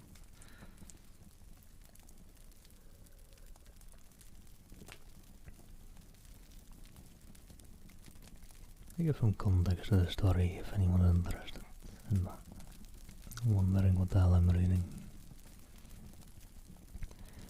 Better, far better, would it have been had he given in to the insistent demand of a subconscious mentor, but his almost fanatical obsession to save ammunition proved now his undoing, for while his attention was riveted upon the thing circling before him, and while his ears were filled with the beating of its wings, there swooped silently out of the black night behind him another weird and ghostly shape, with its huge wings partly closed for a dive and its wide robe fluttering in its wake. The apparition swooped down upon the Englishman. Hello, Larissa. Thank you for the follow-up. You're doing well. So great was the force of the impact when the thing struck Bradley between his shoulders that the man was half stunned. His rifle flew from his grasp. He felt claw-like talons of great strength seize him beneath his arms and sweep him off his feet. And then the thing rose swiftly with him, so swiftly that his cap was blown from his head by the rush of air as he was borne rapidly upward into the inky sky, and the cry of warning to his companions was forced back into his lungs. The creature wheeled immediately toward the east, and was at once joined by its fellow, who circled them once and then fell in behind them. Bradley now realized the strategy that the pair had used to capture him, and at once concluded that he was in the power of reasoning beings closely related to the human race, if not actually of it.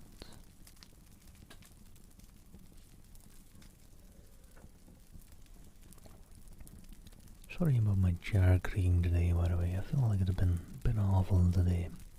I need to get a different chair, one that's just quite a bit less creaky. Maybe move it back a bit, hunch a bit to move forward. It's not good for my back, but better for audio, I hope. There. Past experience suggests that the great wings were a part of some ingenious mechanical device for the limitations of the human mind, which is always loath to accept all beyond his own little experience, would not permit him to entertain the idea that the creatures might be naturally winged and at the same time of human origin. Yeah, if I'm to get a new chair, it'll be a Herman Miller probably. Just gotta find a design by them that I wanna go with. But that's a question for when I'm gonna get rid of this chair. From his position, Bradley could not see the wings as captor, nor in the darkness had he been able to examine those of the second creature closely when it circled before him. He listened for the puff of a motor or some other telltale sound that would prove the correctness of his theory. However, he was rewarded with nothing more than a constant flap, flap. Presently, far below and ahead, he saw the waters of the inland sea, and a moment later he was borne over them. Then his captor did that which proved beyond doubt to Bradley, that he was in the hands of human beings, who had devised an almost perfect scheme of duplicating mechanically the wings of a bird. The thing spoke to its companion, and in a language that Bradley partially understood, since he recognized the words that he had learned from the savage races of Caspak. From this he judged that they were human, and being human, he knew that they could have no natural wings, for who had ever seen a human being so adorned? Therefore their wings must be mechanical. Thus Bradley reasoned. Thus most of us reason, not by what might be possible, but by what has fallen within the range of our experience. All right, miss, take care. Have a good day at work. Hope it ain't just stressful. And good luck dredging through it.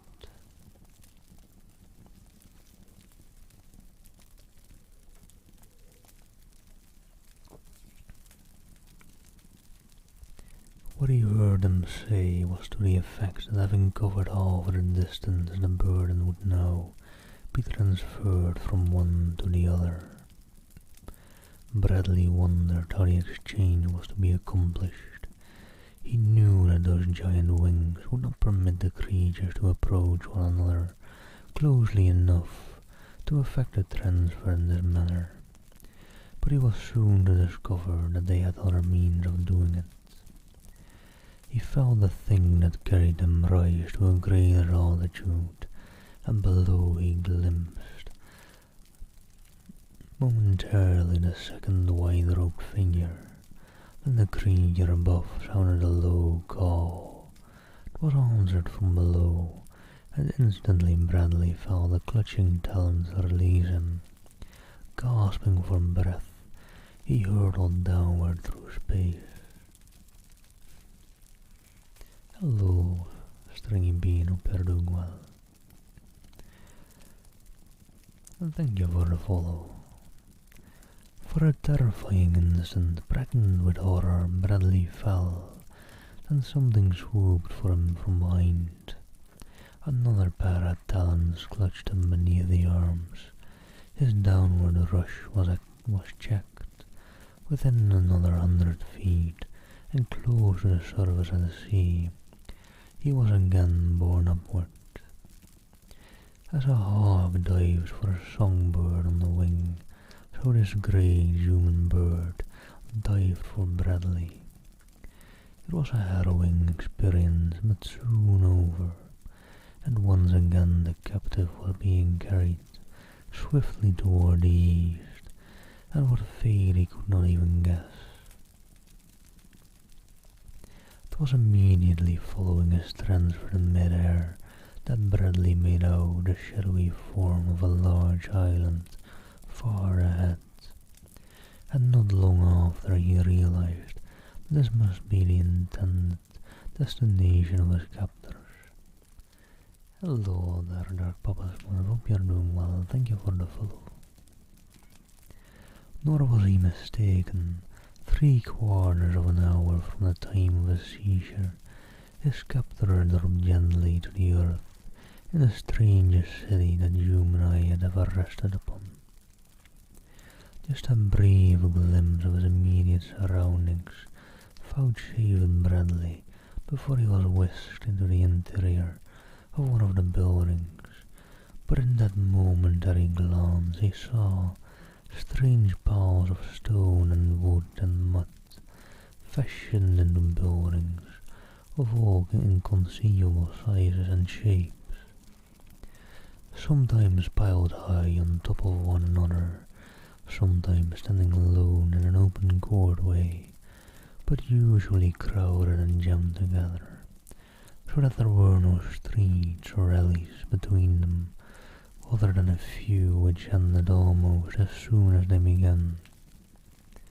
The principal doorways appeared to be in the roofs, and it was through one of these that Bradley was inducted into the dark interior of a low-ceiled room. Here he was pushed roughly into a corner where he tripped over a thick mat, and there his captors left him. He heard them moving about in the darkness for a moment, and several times he saw their large luminous eyes glowing in the dark. Finally, these disappeared and silence reigned, broken only by the breathing of the creature, which indicated to the Englishman that they were sleeping somewhere in the same apartment.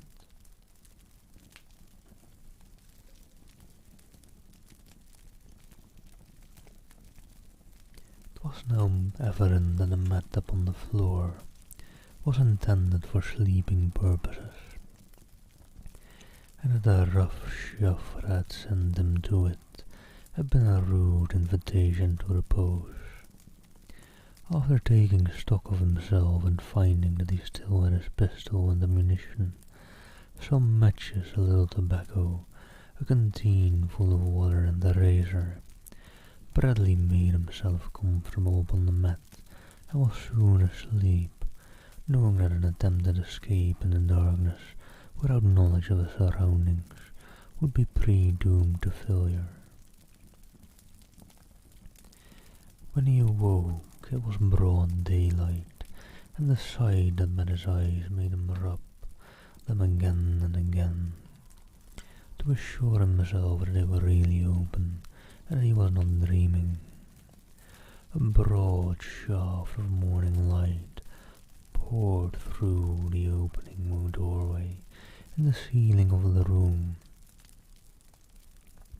which was about 30 feet square, or roughly square, being irregular in shape, one side curving outward, another being indented by what might have been the corner of another building jutting into it, another alcove by 3 sides of an octagon, while the fourth was serpentine in contour. 2 windows let in more daylight, while 2 doors evidently gave ingress to other rooms. The walls were partially sealed with thin strips of wood, nicely fitted and finished, partially plastered, and the rest covered with a fine woven cloth. Figures of reptiles and beasts were painted without regard to any uniform scheme here, and there upon the walls, the striking feature of the decorations consisted of several engaged columns set into the walls at no regular intervals, the capitals of each supporting a human skull, the cranium of which touched the ceiling, as though the latter was supported by these grim reminders either of the parted relatives or of some hideous tribal rite. Bradley could not but wonder which, although he might find out.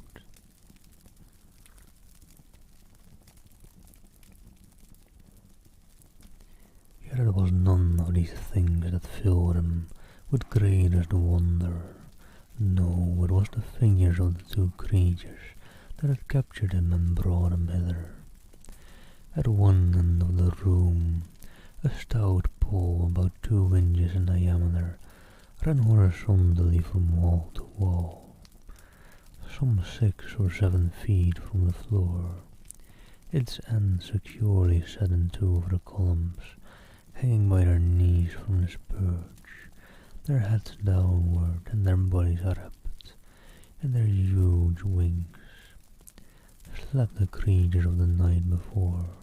Like 2 great horrid bats, they hung asleep Oh, hello there, Kitsuke. And thank you, thank you. Hope you're doing well.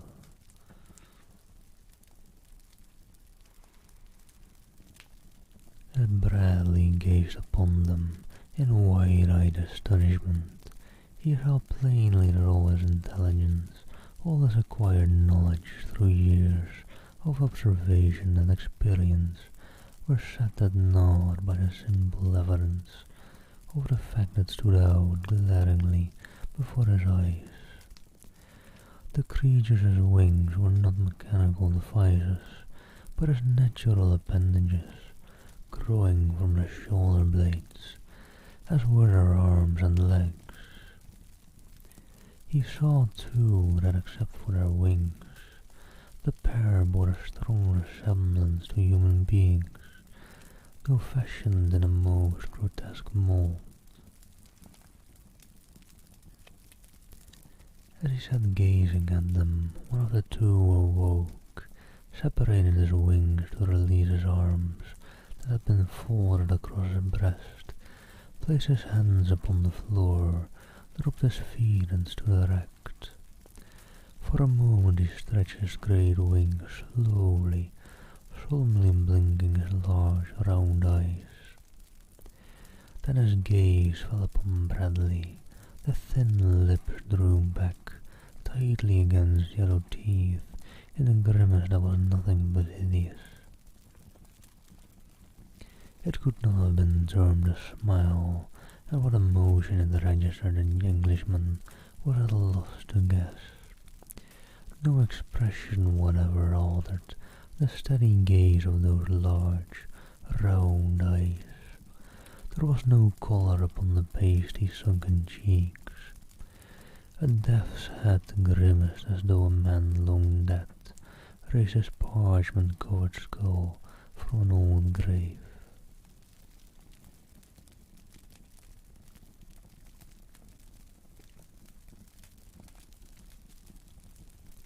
The creature stood about the height of an average man, but appeared much taller from the fact that the joints of his long wings rose fully a foot above his hairless head. The bare arms were long and sinewy, ending in strong bony hands with claw-like fingers, almost talon-like in their suggestiveness. Hello there, Alex. Thank you for the follow. Hope you're doing well. The wide robe was separated in front, revealing skinny legs, and the further fact that the thing wore but a single garment, which was of fine woven cloth. From crown to sole the portions of the body exposed were entirely hairless. And as he noted this, Bradley also noted for the first time the cause of much of the seeming expressionlessness of the creature's countenance. It had neither eyebrows nor lashes. The ears were small when they rested flat against the skull, which was noticeably round, though the face was quite flat. The creature had small feet, beautifully arched and plump, but so out of keeping with every other physical attribute it possessed as to appear ridiculous.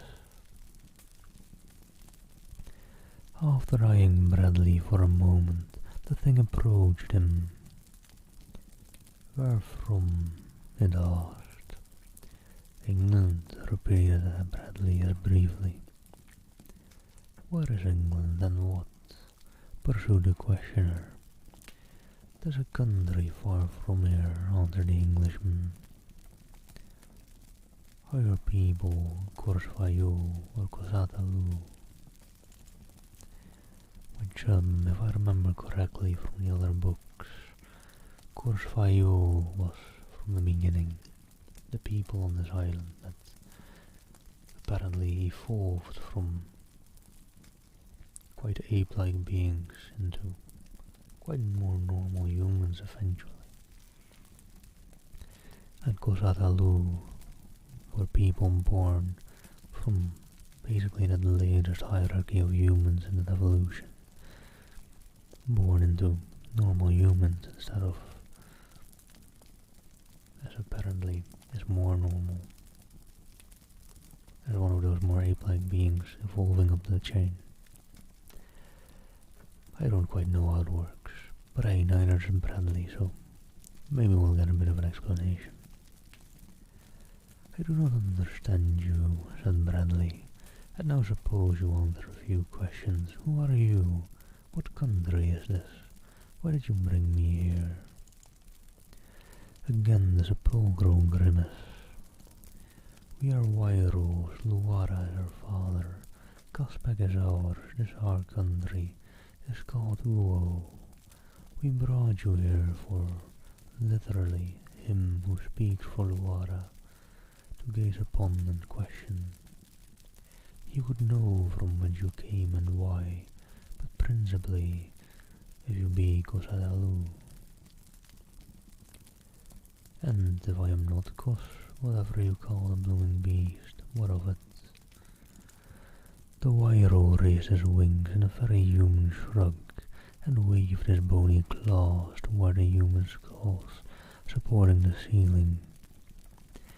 His gesture was eloquent, but he embellished it by remarking, and possibly if you are... I'm hungry, snapped Bradley. The Wairu motioned him to one of the doors which he threw open, permitting Bradley to pass out into another roof on a level lower than that upon which they had landed earlier in the morning. By daylight the city appeared even more remarkable than in the moonlight, though less weird and unreal. The houses of all shapes and sizes were piled about as a child might pile blocks of various forms and colours. He saw now that there were what might be called streets or alleys, but they ran in baffling turns and twists, nor ever reached a destination, always ending in a dead wall where some Wairo had built a house across them.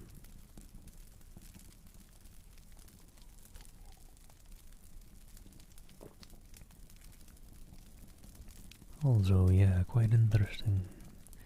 We are getting into the story of the Wairo, apparently now. We had barely heard a bit about them in the last book, the second one. Also, my lips are getting a bit chapped.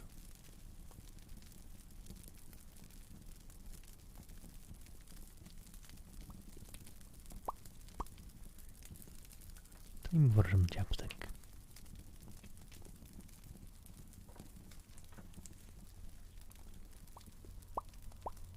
Upon each house was a slender column supporting a human skull.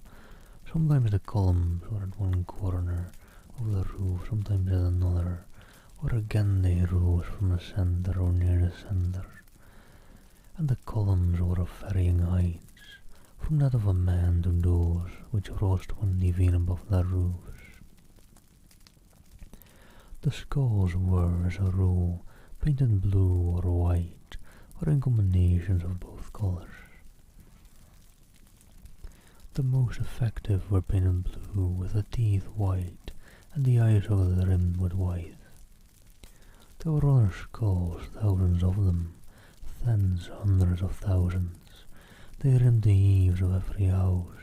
They were set in the plaster of the outer walls, and at no great distance from where Bradley stood rose a round tower built entirely of human skulls. And the city extended in every direction as far as the Englishman could see.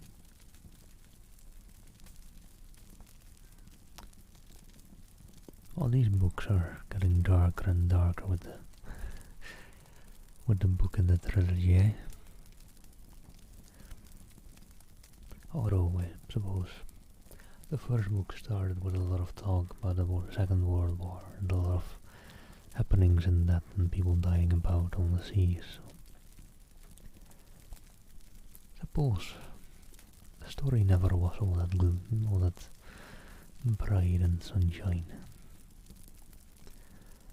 All about Bradley were more Wairoos were moving across the roofs or winging through the air. The sad sound of their flapping wings rose and fell like a solemn dirge. Most of them were apparelled all in white, like a sceptres, but others had markings of red or blue or yellow slashed across the front of their robes. His guide pointed toward a doorway in an alley below them. "Go there, indeed," he commanded, "and then come back. You cannot escape. If any question you, say that you belong to Foshbal Soy. That is the way." And this time he pointed to the top of a ladder which protruded above the eaves of the roof nearby. Then he turned and re-entered the house. Bradley looked about him. No, he could not escape. That seemed evident.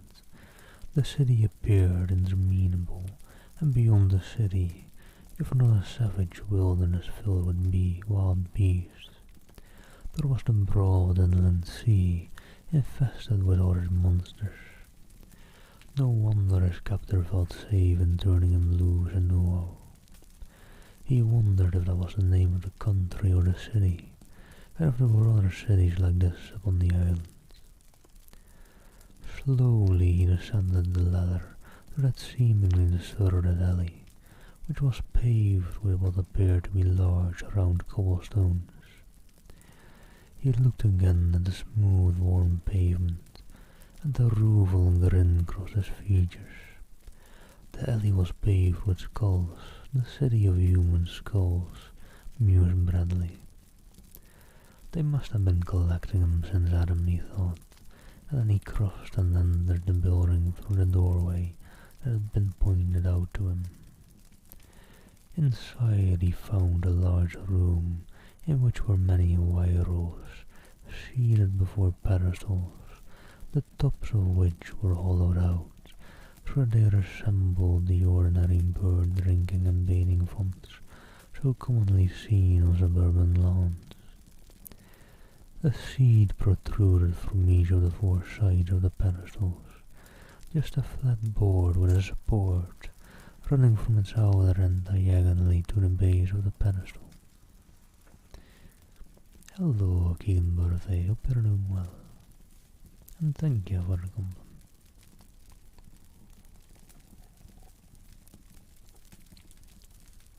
As Bradley entered, some of the Wairos espied him, and a dismal wail arose.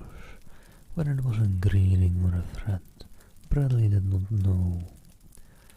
Suddenly, from a dark alcove, another Wairo rushed out toward him. "Who are you?" he cried. "What do you want?" "Foshbal Soy sent me here to eat," replied Bradley. "Do you belong to Foshbal Soy?" asked the other. "That appears to be what he thinks," answered the Englishman. "Probably the safest answer. He of course doesn't want to answer that he does belong to him, but... oh boy. "Are you Gosatalu?" demanded the Wairo.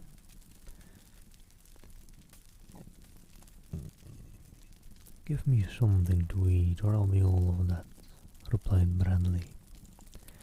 The Wairo looked puzzled. "Sit here, Jalu," he snapped, and Bradley sat down, unconscious of the fact that he had been insulted by being called a hyena man, an appellation of contempt in Caspak. The Wairu had seated him at a pedestal by himself, and as he sat waiting for what was next to transpire, he looked about him at the Wairu in his immediate vicinity.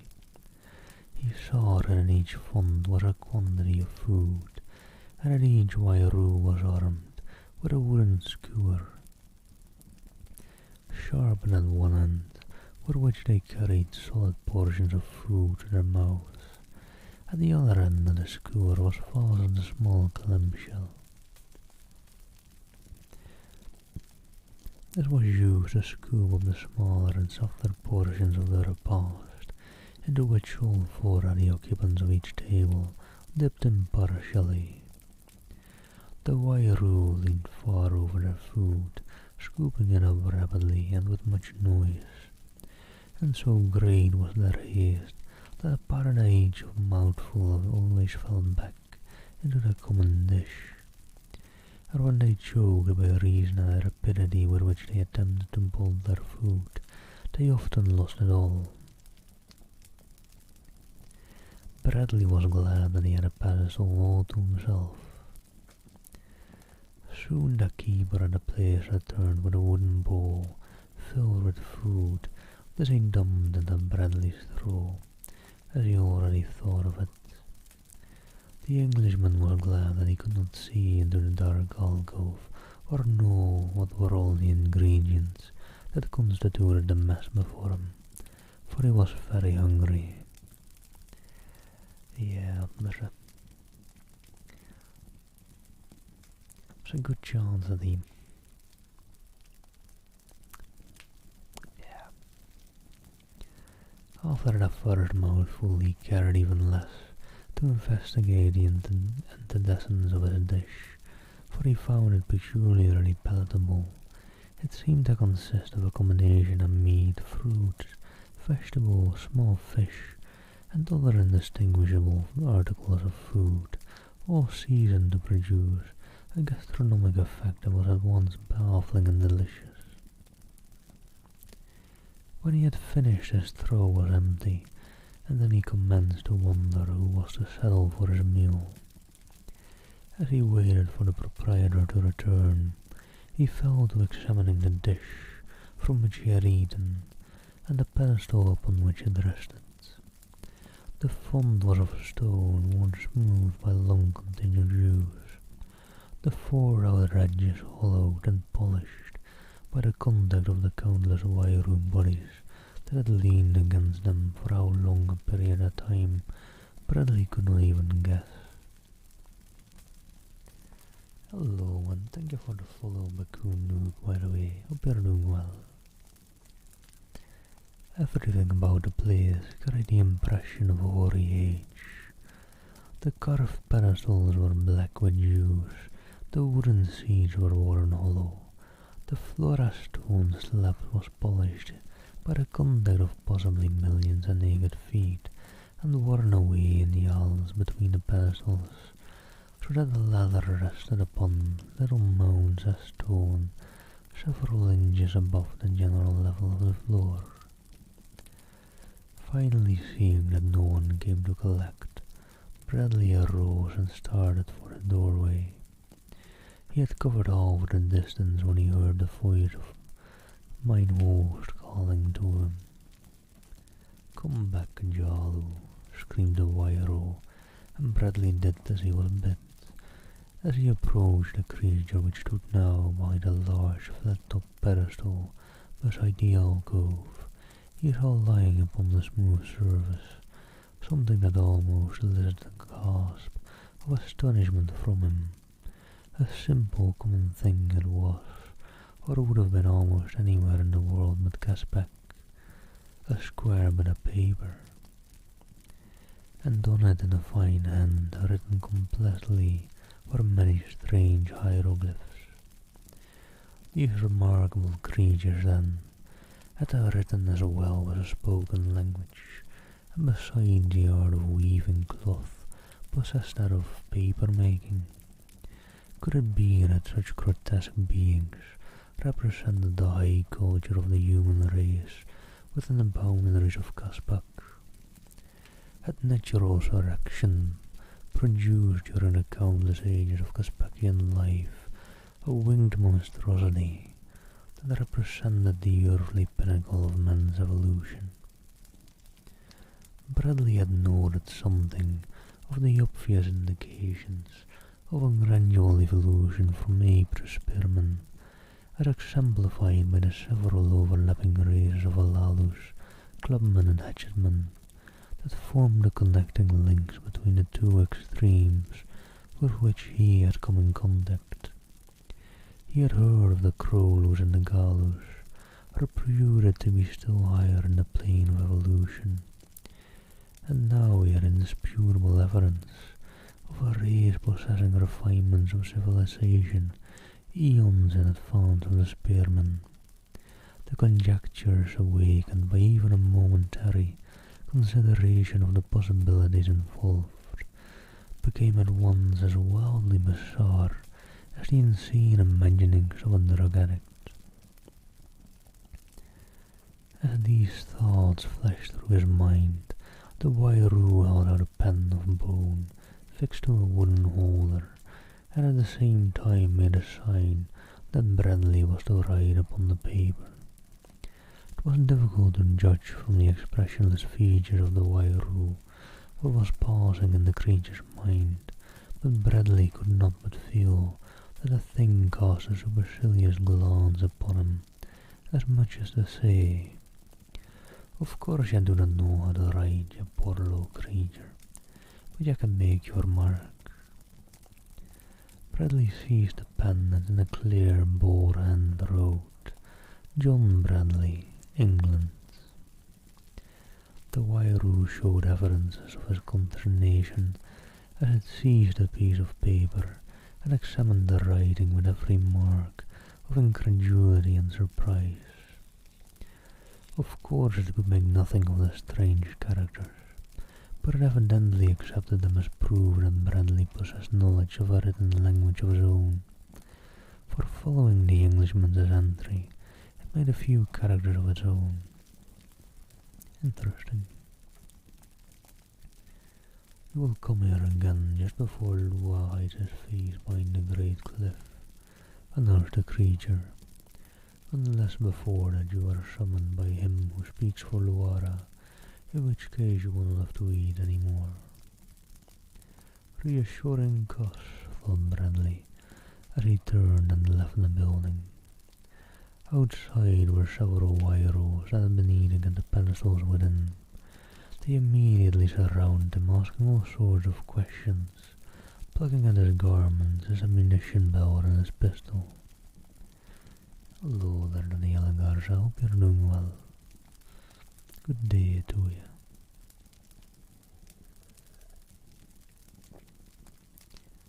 The demeanour of the Wairoos was entirely different from what it had been within the eating place, and Bradley was to learn that a house of food was sanctuary for him, since the stern laws of the Wairoos forbade altercations within such walls.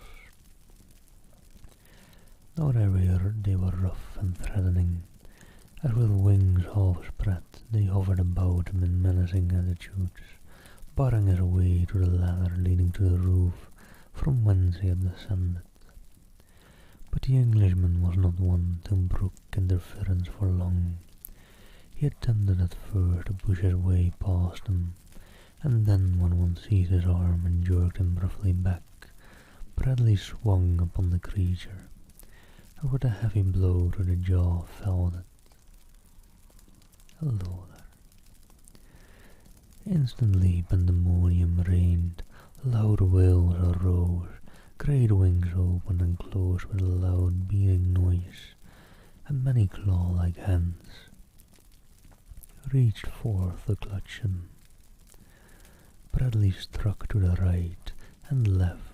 He dared not use his pistol for fear that once they discovered its power, he would be overcome by weight of numbers and relieved of possession of what he considered his trump cards, to be reserved until the last moment that it might be used to aid in his escape, for already the Englishman was planning, though almost hopelessly, such an attempt. A few blows convinced Bradley that the Wairoos were arrant cowards, and that they bore no weapons, for after 2 or 3 had fallen beneath his fist, the others formed a circle about him, but at a safe distance, and contented themselves with threatening and blustering, while those whom he had felled lay upon the pavement without trying to arise. The while they moaned and wailed in lugubrious chorus. Again Bradley strode toward the ladder, and this time the circle parted before him. But no sooner had he ascended a few rungs when he was seized by one foot and an ever made to drag him down. With a quick backward glance, the Englishman, clinging firmly to the ladder with both hands, drew up his free foot, and with all the strength of a powerful leg, planted a heavy shoe squarely in the face of the Wairoo that held him. Shrieking horribly, the creature clapped both hands to its face and sank to the ground, while Bradley clambered quickly the remaining distance to the roof. Though no sooner did he reach the top of the ladder than a great flapping of wings beneath him warned him that the Wairoos were rising after him. A moment later they swarmed about his head as he ran for the apartment in which he had spent the early hours of the morning after his arrival.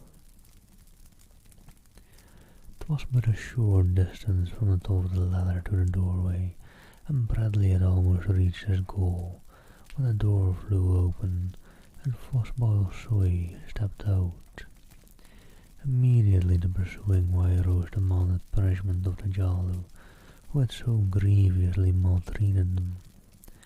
Fossball Soy listened to their complaints, and then with a sudden sweep of his right hand, seized Bradley by the scruff of the neck and hurled him sprawling through the doorway upon the floor of the chamber. So sudden was the assault and so surprising the strength of the Wairoo that the Englishman was taken completely off his guard. When he arose, the door was closed, and Fossball Soy was standing over him, his hideous face contorted into an expression of rage and hatred. "Hyena, snake, lizard," he screamed, "you dare lay your low, foul, profaning hands upon even the lowliest of the Wairoos, the sacred chosen of Luara." Bradley was mad, and so he spoke in a very low, calm voice, while a half-smile played across his lips, but his cold grey eyes were unsmiling. "What you did to me just now," he said, "I'm going to kill you for that." And even as he spoke, he launched himself at the throat of Fossball Soy. The other Wairoo that had been asleep when Bradley left the chamber had departed, and the two were alone.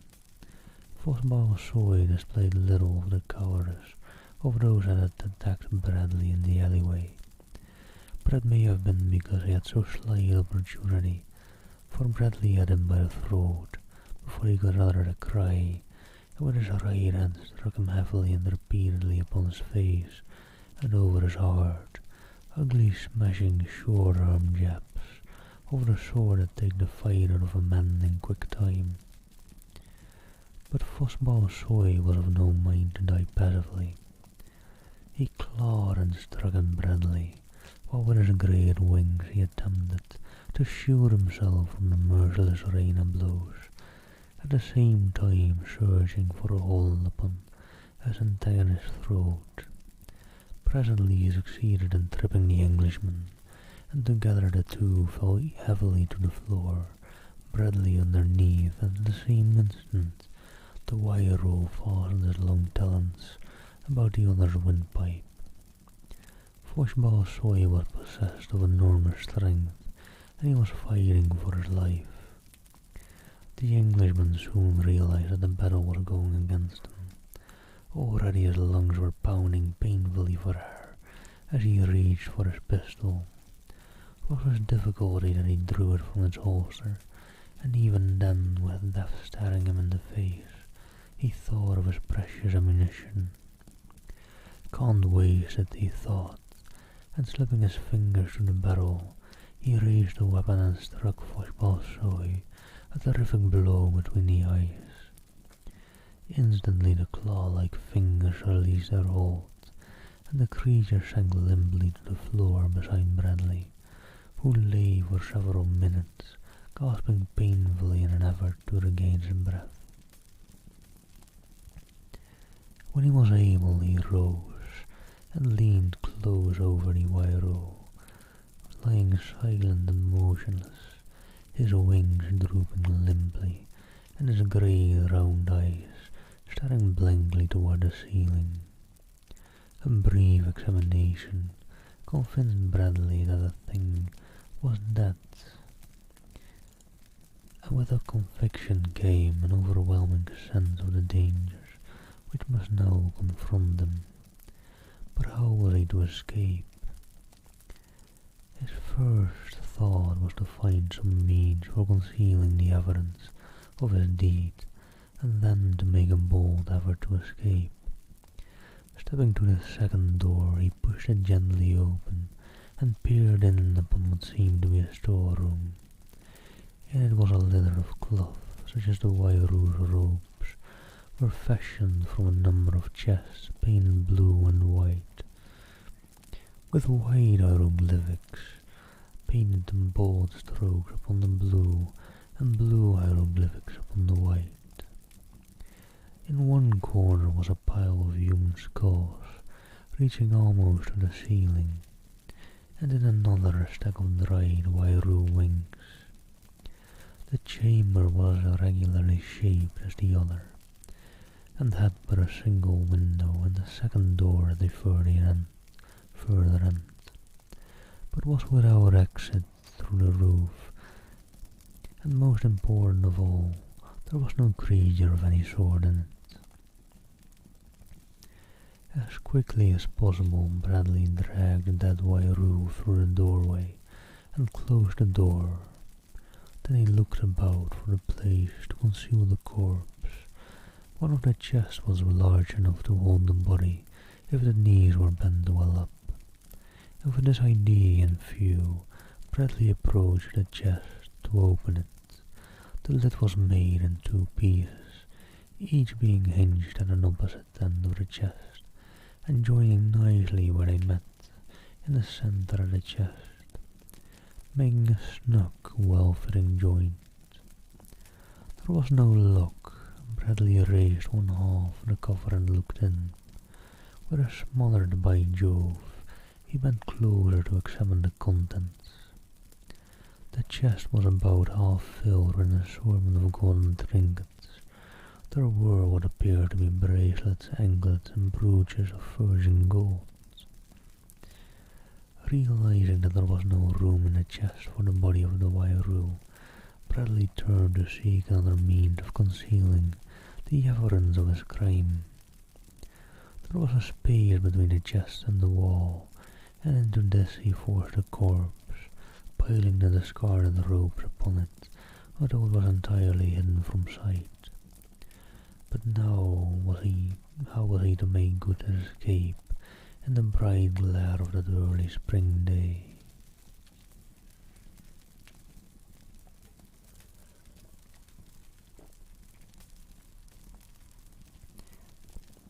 He walked to the door at the far end of the apartment and cautiously opened it an inch. Before him and about 2 feet away was the blank wall of another building. Bradley opened the door a little farther and looked in both directions. There was no one in sight to the left over a considerable expanse of rooftop, and to the right another building shut off his line of vision at about 20 feet. Slipping out, he turned to the right, and in a few steps found a narrow passageway between 2 buildings.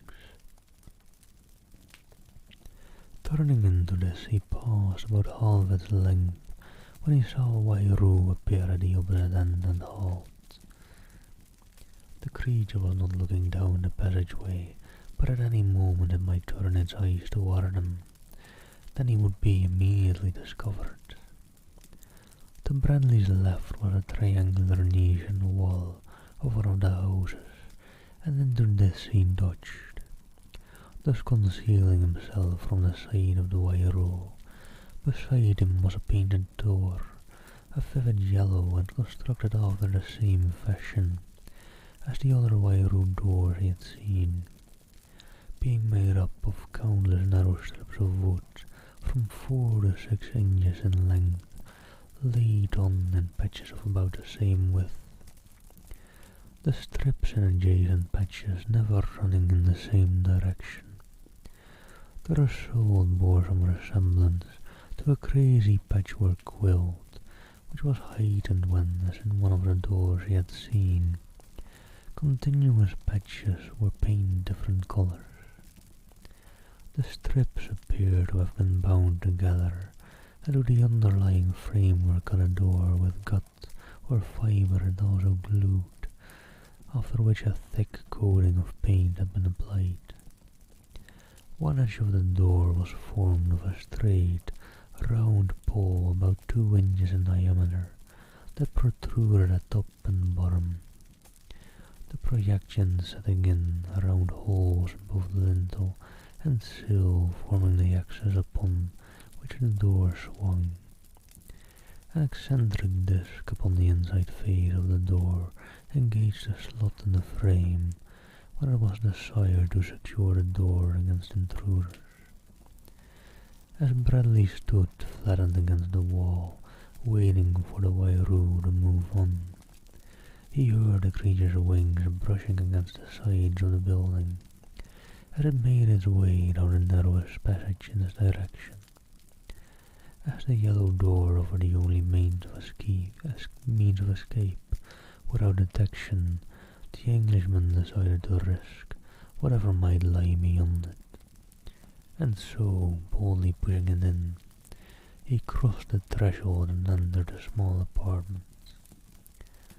As he did so, he heard a muffled ejaculation of surprise, and turning his eyes in the direction from whence the sound had come, he beheld a wide-eyed girl standing flattened against the opposite wall, an expression of incredulity upon her face. At a glance he saw that she was of no race of humans that he had come in contact with since her arrival upon Caprona. There was no trace about her form or features of any relationship to those low orders of men, nor was she apparelled as they, or rather she did not entirely lack apparel as did most of them. A soft hide fell from her left shoulder to just below her left hip, and on one side and almost to her right knee on the other, a loose girdle was about her waist, and golden ornaments such as he had seen in the blue and white chest encircled her arms and legs, while a golden fillet with a triangular diadem bound her heavy hair above her brows. Her skin was white as from long confinement within doors, but it was clear and fine. Her figure, but partially concealed by the soft deerskin, was all curves of symmetry and youthful grace, for her features might easily have been the envy of the most feared of continental beauties. If the girl was surprised by the sudden appearance of Bradley, the latter was absolutely astounded to discover so wondrous a creature among the hideous inhabitants of the city of human skulls. For a moment the two looked at one another in unconcealed consternation, and then Bradley spoke, using to the best of his poor ability the common tongue of Kaspak. "Who are you?" he asked. "And from where do you come? Do not tell me that you are a Wairu." "No," she replied, "I am no Wairu," and she shuddered slightly as she pronounced the word. "I am a Galu, but who and what are you?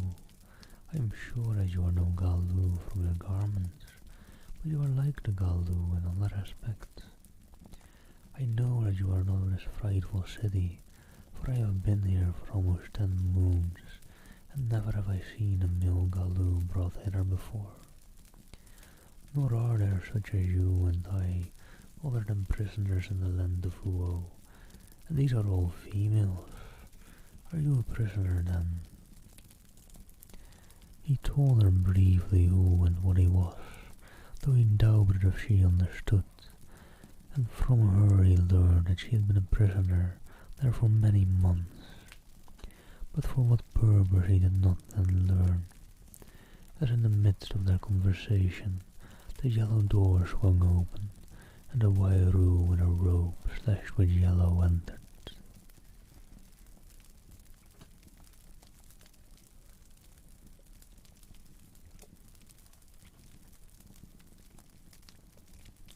At sight of Bradley, the creature became furious. Whence came this reptile? It demanded of the girl. How long has it been here with you? It came through the doorway just ahead of you, Bradley answered to the girl. Okay, maybe I shouldn't have hidden my voice then. Thanks, Buck. The Wairu looked relieved. It is well for the girl that this is so, it said, for now only you will have to die. And stepping to the door, the creature raised its voice in one of those uncanny, depressing wails.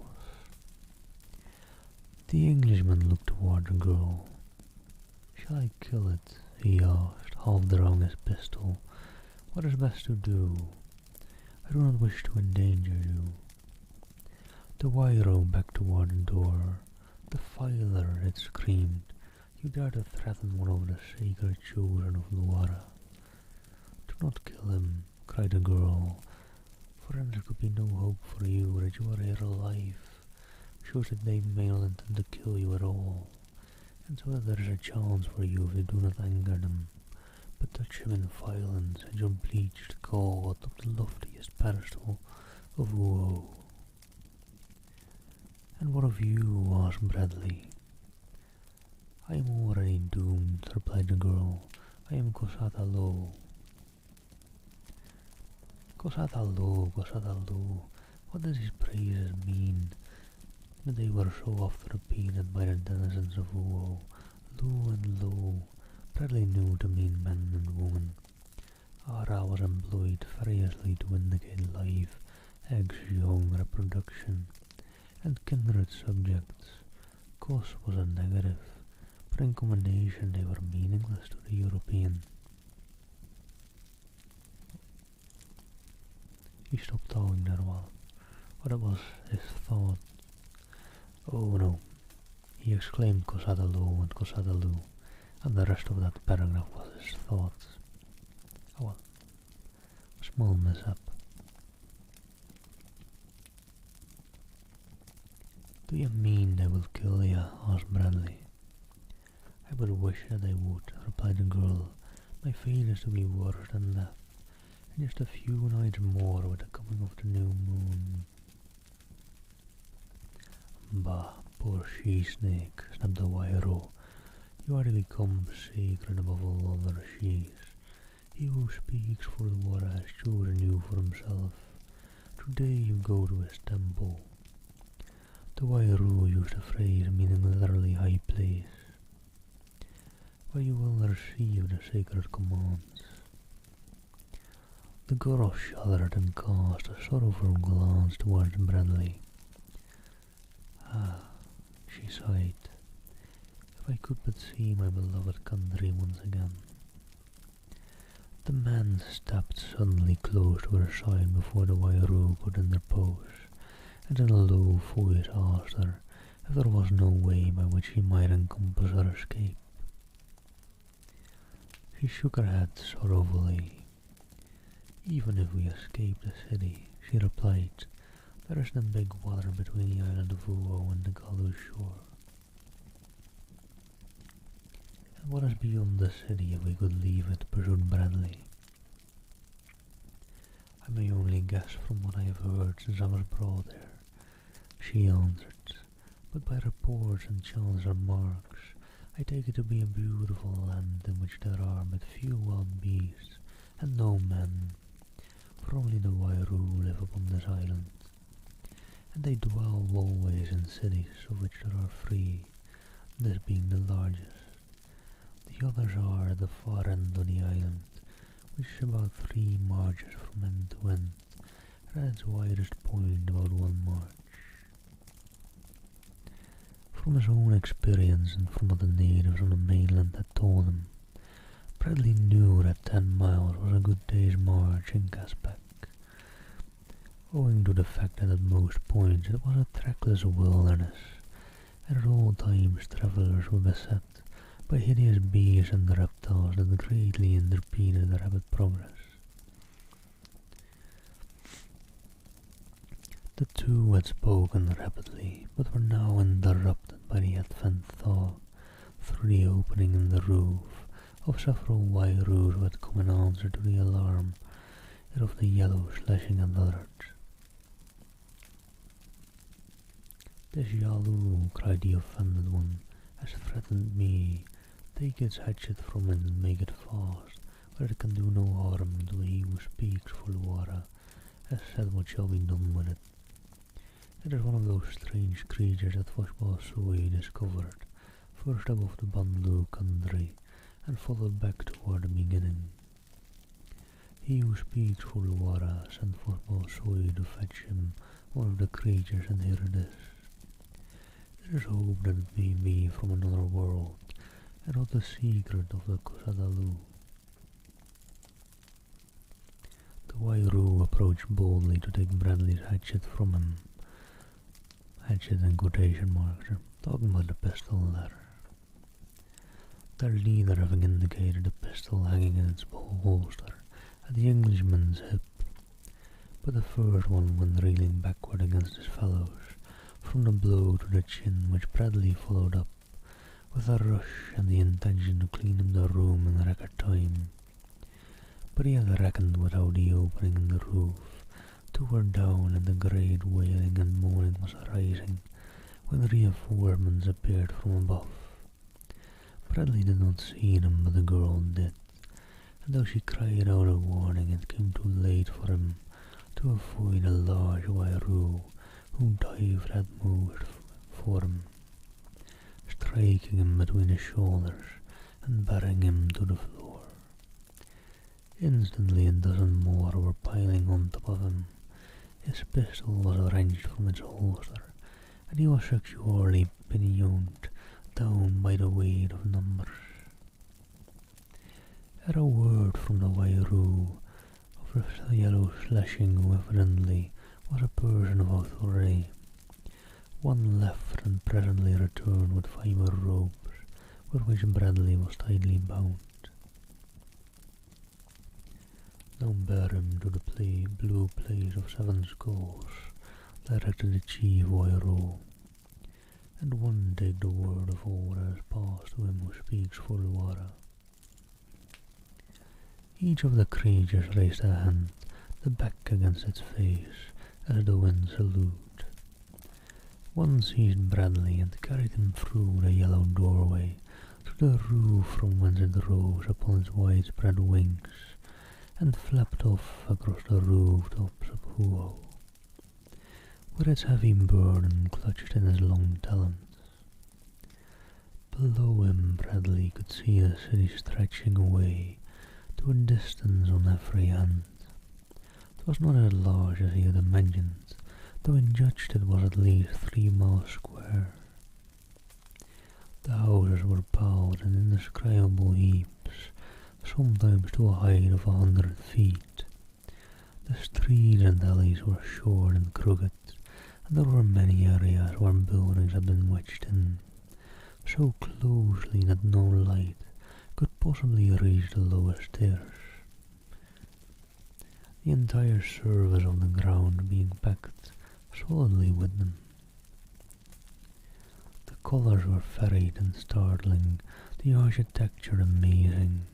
Many roofs were cup or saucer shaped, with a small hole in the centre of each, as though they had been constructed to catch rainwater and conducted to a reservoir beneath.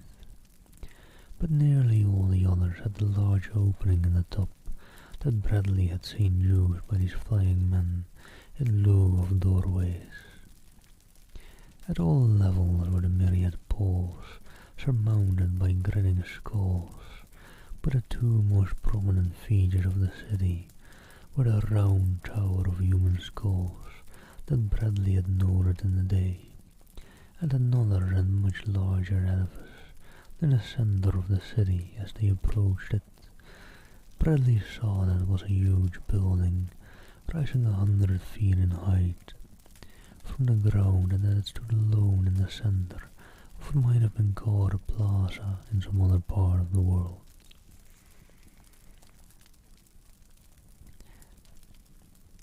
Its various parts, however, were set together with the same strange irregularity that marked the architecture of the city as a whole, and it was capped by an enormous saucer-shaped roof which projected far beyond the eaves, having the appearance of a colossal Chinese Goliath inverted.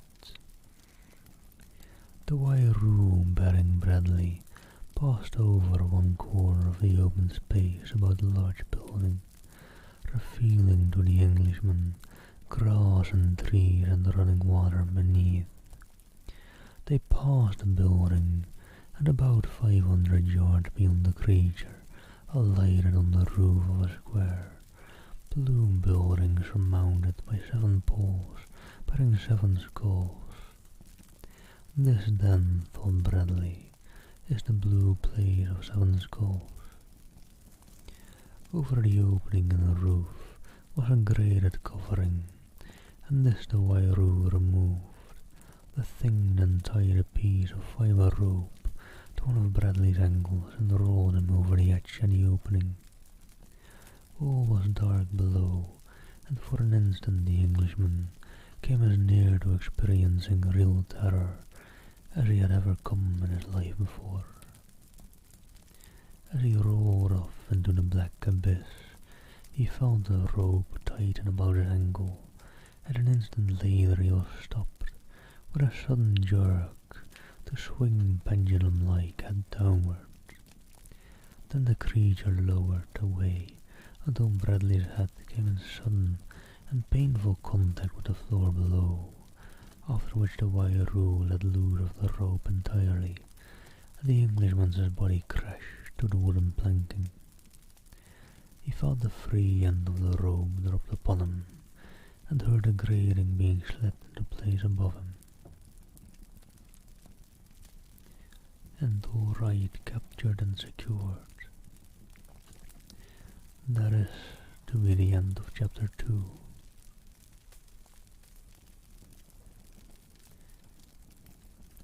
And I don't quite know whether I have time to start chapter 3 as well this morning, before I should start working. It is currently 6:50 in the morning here, and I usually start work at around 8. So if I can reach it within an hour, then I could read chapter 3. So let me quickly check ahead how long chapter 3 is.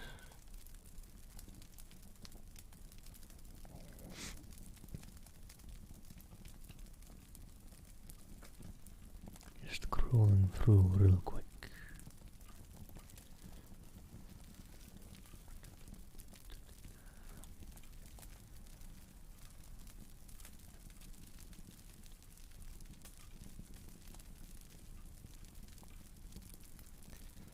No, I think that looks a bit too long for an hour. Or I could start work late.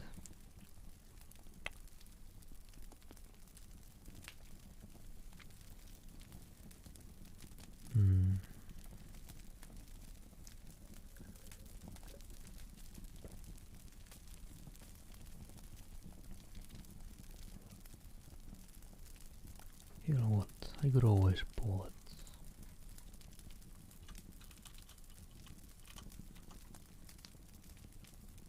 See you all is still awake.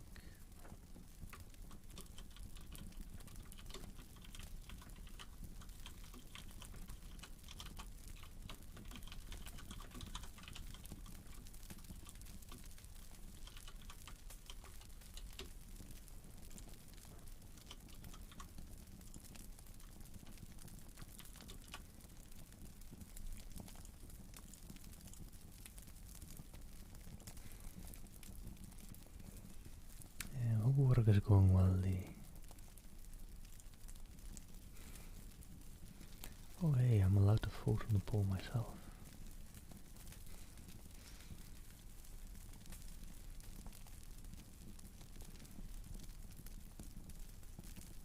But yeah, kind of as I thought.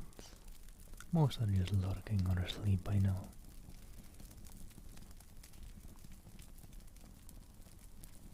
Or lurking towards the notice the poll.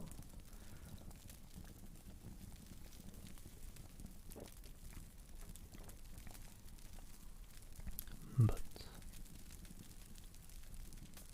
looking like I'll dig into chapter 3 then today. Might end up having to start work a bit late, but that's alright. We're flexible with our hours. It is 9 AM that I need to be there for a meeting, but till 9 AM I'm free to either work or not, as long as I make enough time a week and do enough workish. Yeah, that'll be a resounding yes. Alright. Since I can vote myself, let me just be the one to go against the grain. So like it'll change the outcome. But we can jump into chapter 3. We were on a bit of a cliffhanger as well, weren't we? Bradley being captured and stowed away. But also, the people here taking quite an interest to him, apparently. As some of you may not know, these Vairo, they don't quite reproduce normally, if I remember correctly. I don't quite remember how the reproduction works again. But that's why they are a bit envious of the Galu, the very advanced human people on the other island. Hello there, dear God, thank you for the follow. But yeah, since the Galu are starting to develop the ability to just reproduce other Galu without other people having to evolve into that state of humanness, however it works.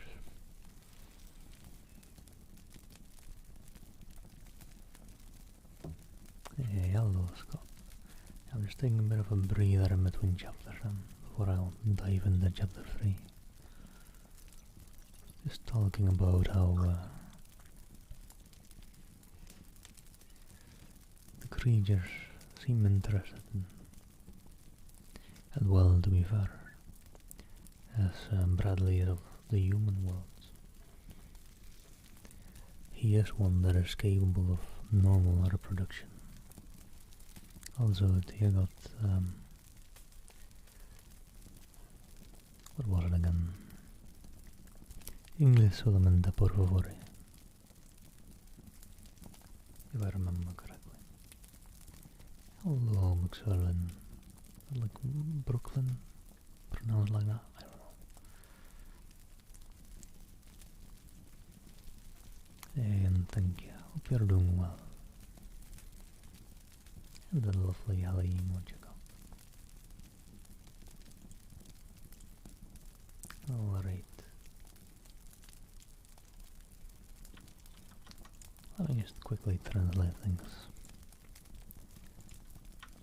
Hey, I tried to pronounce English solamente por favor. Maybe the pronunciation wasn't quite well. I don't actually know Spanish. English only, please. Thank you very much.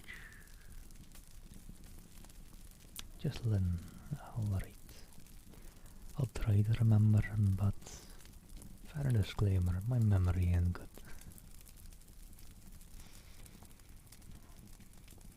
You understand that, did he? Oh.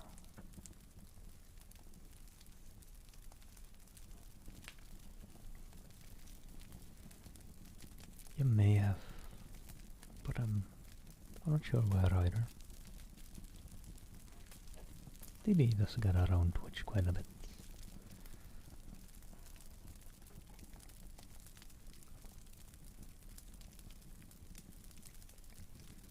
But if we're talking about having seen him around Twitch streams, well, probably have been within the ASMR communities, I feel. So possibly at Lunar Rallies, or maybe at Fox and Kent. I don't know if you ever go there for 75s. But right, quick vocal cord break over. Can't take too long a break either, since there's a long chapter. I know that feeling as well. And I do need to finish a chapter in 2 hours, else the colleagues might get angry.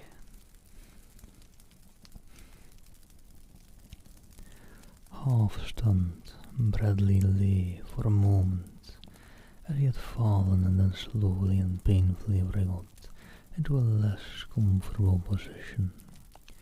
He could see nothing of his surroundings in the gloom about him, until after a few minutes his eyes became accustomed to the dark interior when he rolled them from side to side in survey of his prison.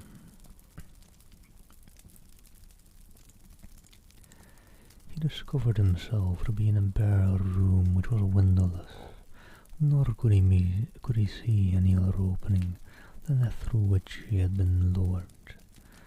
In one corner was a huddled mess that might have been almost anything from a bundle of wrecks to a dead body.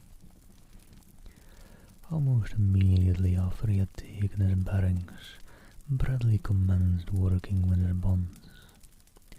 He was a man of powerful physique, and as from the first he had been imbued with the belief that the fibre ropes were too weak to hold him. He worked on with a firm conviction that sooner or later they would be part to his trainings. After a matter of 5 minutes he was positive that the strands about his wrists were beginning to give, but he was compelled to rest then from exhaustion. As he lay, his eyes rested upon the bundle in the corner, and presently he could have sworn that the thing moved. With eyes straining through the gloom, the man lay watching the grim and sinister thing in the corner. Perhaps his overwrought nerves were playing a sorry joke upon him. He thought of this, and also that his condition of utter helplessness might still further have stimulated his imagination. He closed his eyes and sought to relax his muscles and his nerves, but when he looked again, he knew that he had not been mistaken. The thing had moved. Now it lay in a slightly altered form, and far from the wall. It was nearer him. With renewed strength Bradley strained at his bonds, his fascinated gaze still glued upon the shapeless bundle. No longer was there any doubt that it moved. He saw it rise in the centre in several inches, and then creep closer to him. It sank and rose again, a headless, hideous, monstrous thing of menace. Its very silence rendered it the more terrible. Bradley was a brave man.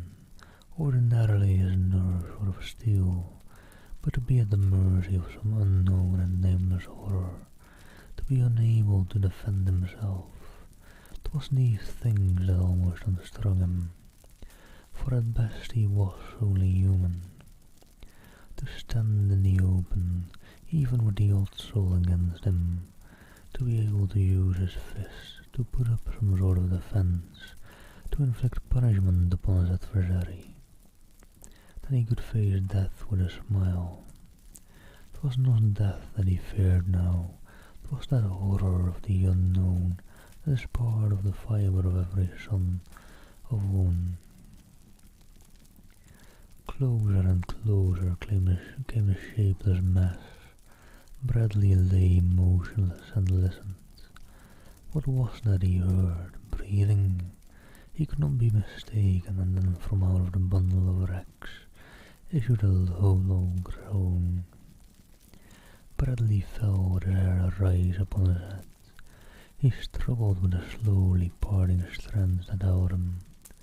The thing beside him rose up, higher than before, and the Englishman could have sworn they saw a single eye peering at him from among the tumbled cloth. For a moment the bundle remained motionless, only the sound of breathing issued from it.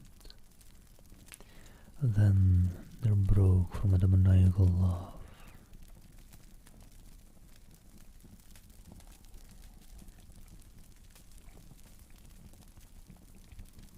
Hello there, and thank you for the follow, Gucci Greg. Hope you're doing well. Cold sweat stood upon Bradley's brow as he tugged for liberation. He saw the rags rise higher and higher above him, until at last they tumbled upon the floor from the body of a naked man, a thin and bony, a hideous caricature of man, that mouthed and mummed and wabbling upon its weak and shaking legs, crumbled to the floor again, still laughing horribly. It crawled toward Bradley. Food, food, it screamed. There is a way out, there is a way out. Dragging itself to his side, the creature slumped upon the Englishman's breast. Food, it shrilled with its bony fingers and its teeth. It sought the man's bare throat. Food, there is a way out. Bradley felt teeth upon his jugular. He turned and twisted, shaking himself free for an instant, but once more, with hideous persistence, the thing fastened itself upon him. The weak jaws were unable to send the dull teeth up through the victim's flesh, but Bradley felt it pawing, like a monstrous rat, seeking his life's blood. The skinny arms now embraced his neck, holding the teeth to his throat. Against all his efforts to dislodge the thing, weak as it was, it had strength enough for this and its mad efforts to eat. Mumbling as it worked, it repeated again and again, "Food, food, there is a way out," until Bradley thought those two expressions alone would drive him mad. And all but mad he was, as with a final effort backed by almost maniacal strength, he tore his wrist from the confining bonds, and grasping the repulsive thing upon his breast, rolled it away halfway across the room.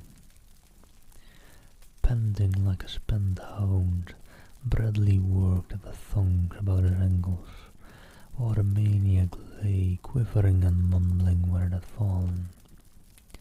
Presently the Englishman leaped to his feet, freer than he had ever before felt in all his life, though he was still hopelessly a prisoner in the blue place of 7 skulls.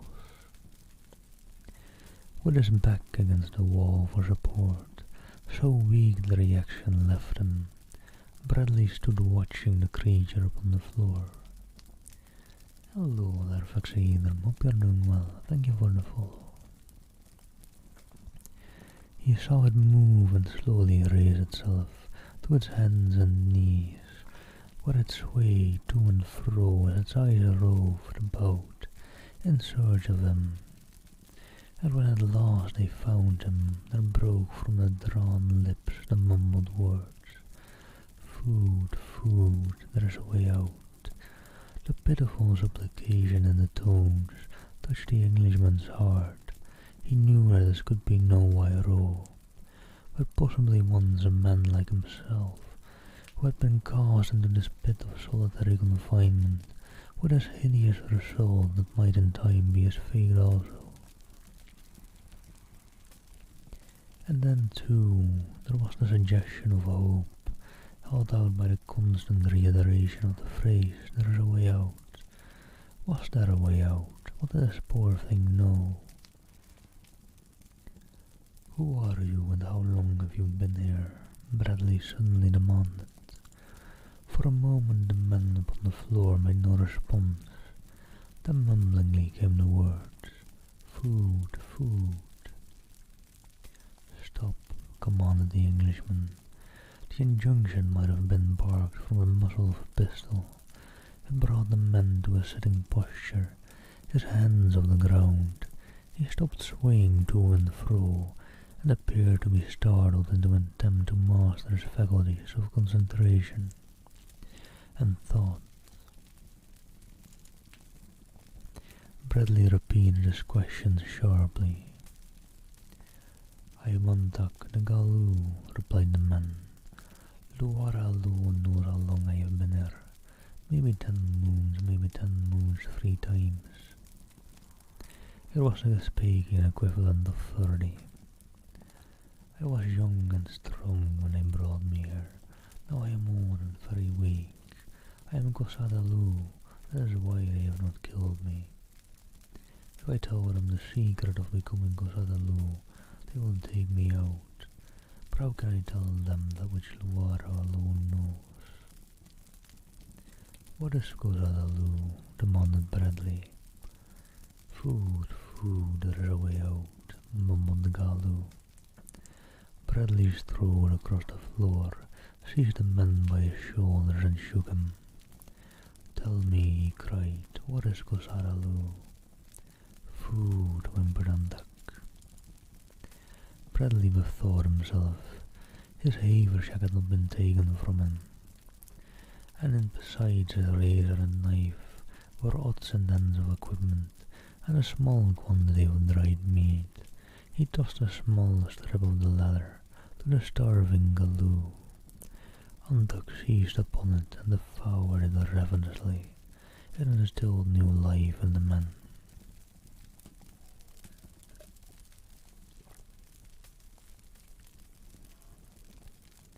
"What is Gosadaloo?" insisted Bradley again.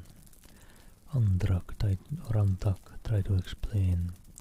His narrative was often broken by lapses of concentration, during which he referred to his plaintive mumbling for food and recurrence, to the statement that there was a way out, but by firmness and patience the Englishman drew out, piecemeal but more or less, lucid exposition of the remarkable scheme of evolution that rules in Caspak.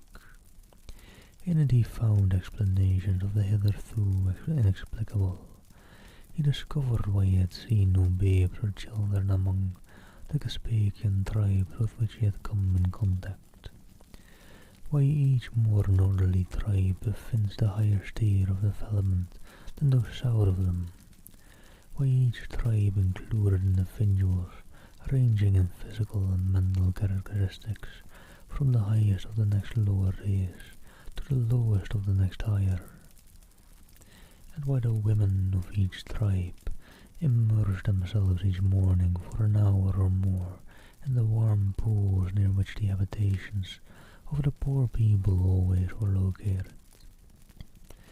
And too he discovered why these pools were almost immune from the attacks of carnivorous animals and reptiles. He learned that all but those who were Gosadaloo came up Korsvayo, or from the beginning. The egg from which they first developed into tadpole form was deposited with millions of others in one of the warm pools, and with its poisonous serum that the carnivora instinctively shunned.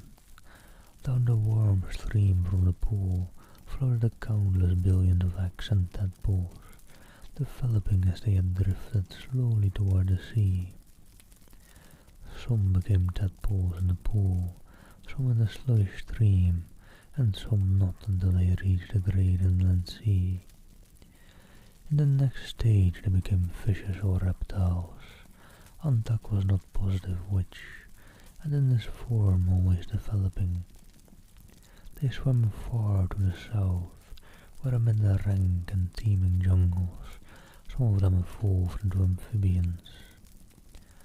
Always there were those whose development stopped at the first stage, others whose development ceased when they became reptiles, while by far the greater proportion formed the food supply of the ravenous creatures of the deep. Few indeed were those that eventually developed into baboons and then apes, which was considered by Gaspakians the real beginning of evolution. From the egg then, the individual developed slowly into higher form, just as the frog's egg develops through various stages from a fish with gills to a frog with lungs. With that thought in mind, Bradley discovered that it was not difficult to believe in the possibility of such a scheme. There was nothing new in it. From the ape, the individual, if it survived, slowly developed into the lowest order of human, the Alu, and then by degrees the Bolu, Stolu, Bandlu, Krolu, and finally Galu. And in each stage countless millions of other eggs were deposited in the warm pools of the various races and floated down to the great sea to go through a similar process of evolution outside the womb as develops our own young within. But in Kaspak the scheme is much more inclusive, for it combines not only individual development, but the evolution of species and genera. Hello Larimax, thank you for the follow, hope you're doing well.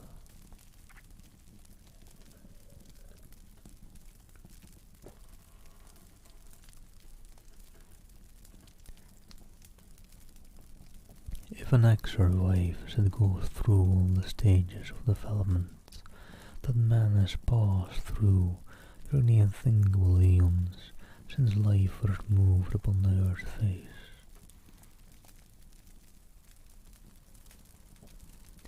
The final stage that which the Galus have almost attained, and for which all hope is Kosadalu, which literally means no eggman, or one who is born directly as are the young of the outer world of mammals. Some of the Galu produce Kosadalu, and Kosadalu both. The Wairu is only Kosadalu. In other words, all Wairus are born male, and so they prey upon the Galu for their women, and sometimes capture and torture the Galu men who are Kosatulu or Kosatulu in an endeavor to learn the secret which they believe will give them unlimited power over all the other denizens of Kaspak.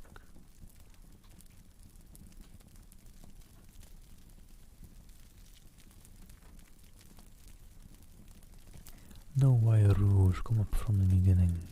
All are born of the Wairu fathers and Galu mothers who are Kosatalu, and there are very few of the latter owing to the long and precarious stages of development.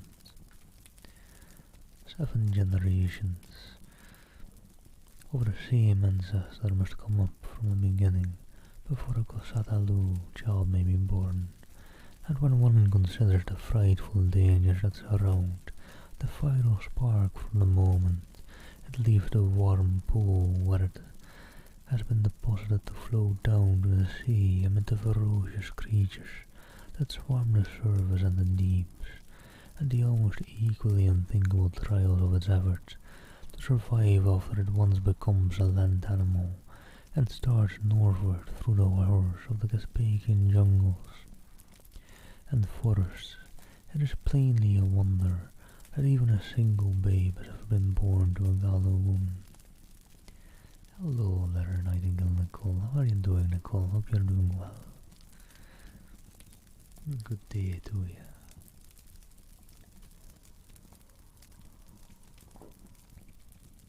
Sorry, by the way, I saw the message a bit ago, but that was a long sentence. There was not a single dot on that one.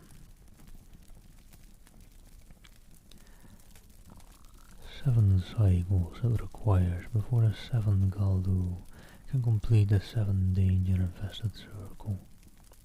Since his first Galdu ancestor achieved the state of Galdu. For ages before, the ancestors of this first Galdu may have developed from a Bandlu or Bolu egg without ever once completing the whole cycle. That is, from a Galu egg back to a fully developed Galu. Bradley's head was whirling before he even commenced to grasp the complexities of Caspagian evolution. But as the truth slowly filtered into his understanding, as gradually it became possible for him to visualize the scheme, it appeared simpler in fact. It seemed even less difficult of comprehension than that with which he was familiar. For several minutes after Antak ceased speaking, his voice having trailed off weakly into silence, neither spoke again. But then the Galu recommenced this. Food, food, there is a way out. Bradley tossed him another bit of dried meat, waiting patiently until he had eaten it, this time more slowly. What do you mean by saying there's a way out? He asked. He who died here just after I came told me, replied Antak. He said there's a way out, that he had discovered it but was too weak to use his knowledge. He was trying to tell me how to find it when he died. Oh, Luara, if he had lived but a moment more. They do not feed you here, asked Bradley. No, they give me water once a day, that is all. But how have you lived then? The lizards and the rats, replied Antak. The lizards are not so bad, but the rats are foul to taste.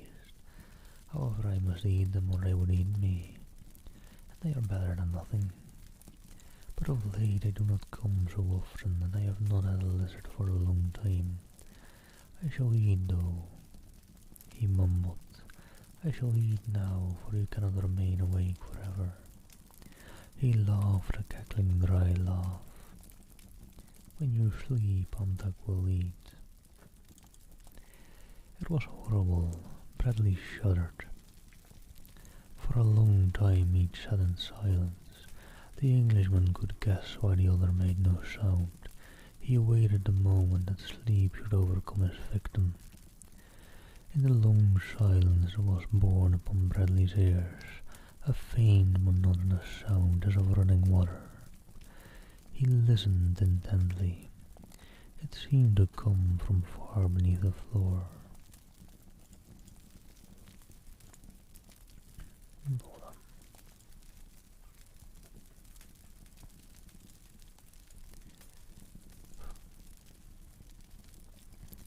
What is that noise? He asked. That sounds like water running through a narrow channel. It is the river, replied Antak. Why do you not go to sleep? It passes directly beneath the blue place of 7 skulls. It runs through the temple, grounds beneath the temple and under the city. When we die, they will cut off our heads and throw our bodies into the river. At the mouth of the river await many large reptiles, thus do they feed. The Wairoos do likewise with their own dead, keeping only the skulls and the wings. Come, let us sleep. Do the reptiles come up the river into the city? Asked Bradley. The water is too cold. They never leave the warm water of the great pool, replied Antak. Let us search for the way out, suggested Bradley. Antak shook his head. I have searched for it all these moons, he said. If I could not find it, how would you? Bradley made no reply, but commenced a diligent examination of the walls and floor of the room, pressing over each square foot and tapping with his knuckles. About 6 feet from the floor he discovered a sleeping perch near one end of the apartment. He asked Antak about it, but the Galu said that no Wairu had occupied the place since he had been incarcerated there. Again and again Bradley went over the floor and walls, as high up as he could reach. Finally he swung himself to the perch, that he might examine at least one end of the room, all the way to the ceiling. And alright, hold on. Let me take a little quick break here, for I've been drinking quite a bit of water. Let me grab some more water at that. I'll be back in a bit. Should be 4 minutes. Maybe stretch to 5 if I take long, but I shouldn't. I'll be back soon.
Hello, Paco. Thank you for the follow up, Irnungwa.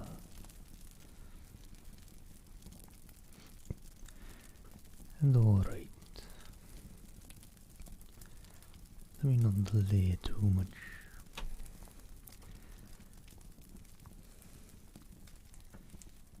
Since I don't have quite the infinite time today. It's a bit more time pressed when I start work after stream.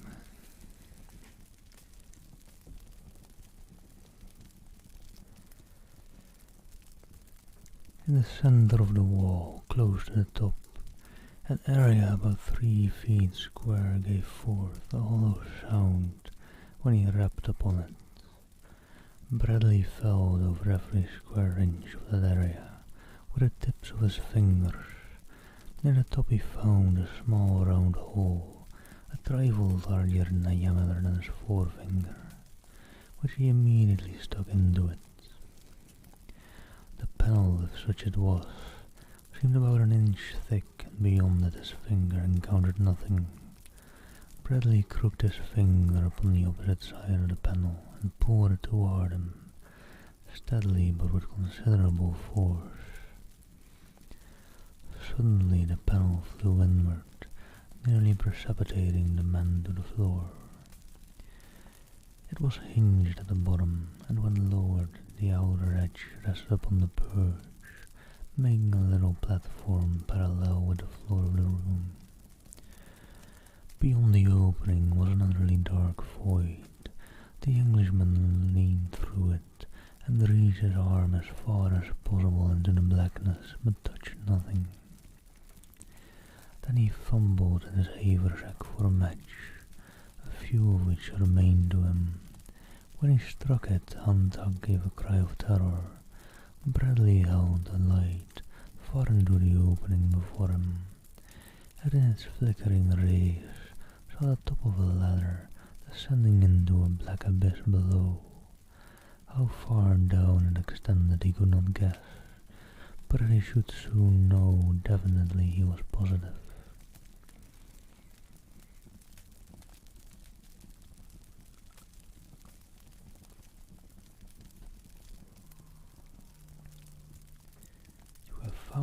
You have found the way out, screamed Huntuck. Oh, Luara, and now I am too weak to go. Take me with you, take me with you. Oh, shut up, admonished Bradley. You will have the whole flock of birds around our heads in a minute, and neither of us will escape. Be quiet and I'll go ahead. If I find the way out, I'll come back and help you. I will promise not to try to eat me up again. I promise, cried Huntuck. Oh, Luara, how could you blame me? I am half crazed of hunger and long confinement, and the horror of lizards and the rats, and the constant waiting for death. I know, said Bradley simply. I'm sorry for you, old top. Keep a stiff upper lip. And he slipped through the opening, found the ladder with his feet, closed the panel behind him, and started downward into the darkness. Below him rose more and more distinctly the sound of running water. The air felt damp and cool. He could see nothing of his surroundings, that felt nothing but the smooth, worn sides and rungs of the ladder, down which he felt his way, cautiously lest a broken rung or misstep should hurl him downwards. As he descended thus slowly, the ladder seemed interminable and the pit bottomless, yet he realized when at last he reached the bottom that he could not have descended more than 50 feet. The bottom of the ladder rested on a narrow ledge, paved with what felt like large round stones, but what he knew from experience to be human skulls. He could not but marvel as to where so many countless thousand other things had come from, until he paused to consider that the infancy of Caspak dated doubtlessly back into remote ages, far beyond what the outer world considered the beginning of earthly time. For all these eons, the Wairoos might have been collecting human skulls from their enemies and their own death, enough to have built an entire city of them. Hello there, Candy Pink. Hope your weekend's going well.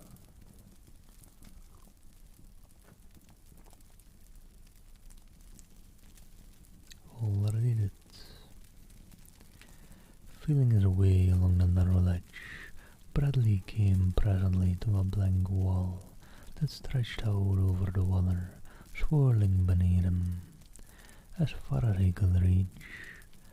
Stooping, he groped about with one hand, reaching down toward the surface of the water, and discovered that the bottom of the wall arched above the stream.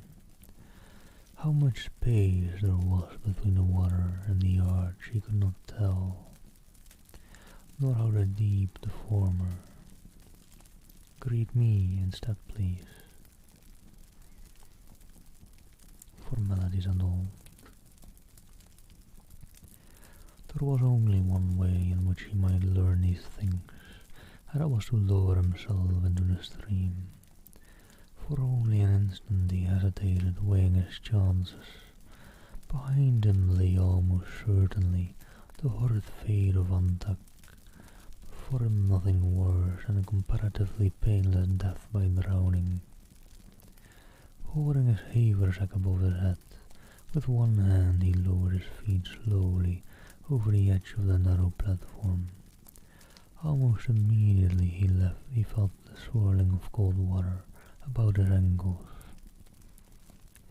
And then, with a silent prayer, he let himself drop gently into the stream. Great was Bradley's relief when he found the water no more than waist deep, and beneath his feet a firm gravel bottom. Feeling his way cautiously, he moved downward with the current, which was not so strong as he had imagined from the noise of the running water. Beneath the first arch he made his way, following the winding curvatures of the right-hand wall. After a few yards of progress, his hand came suddenly in contact with a slimy thing clinging to the wall, a thing that hissed and scuttled out of reach. What it was the man could not know, but almost instantly there was a splash in the water, just ahead of him, and then another.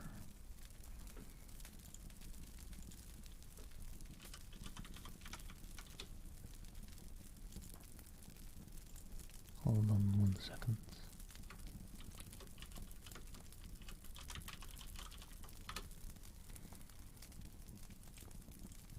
There we go.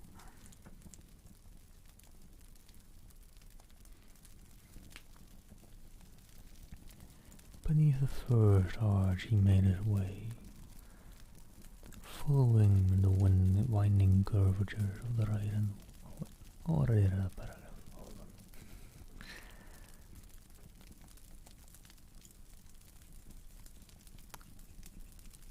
very noticeable that I'm running on 5 hours of sleep, and just have to nap that back during the day sometime. On he went, pausing beneath all the arches at varying distances, and always in utter darkness. Unseen denizens of this great sewer, disturbed by the intruder, splashed into the water ahead of him and wriggled away. Time and again his hand touched them, and never for an instant could he be sure.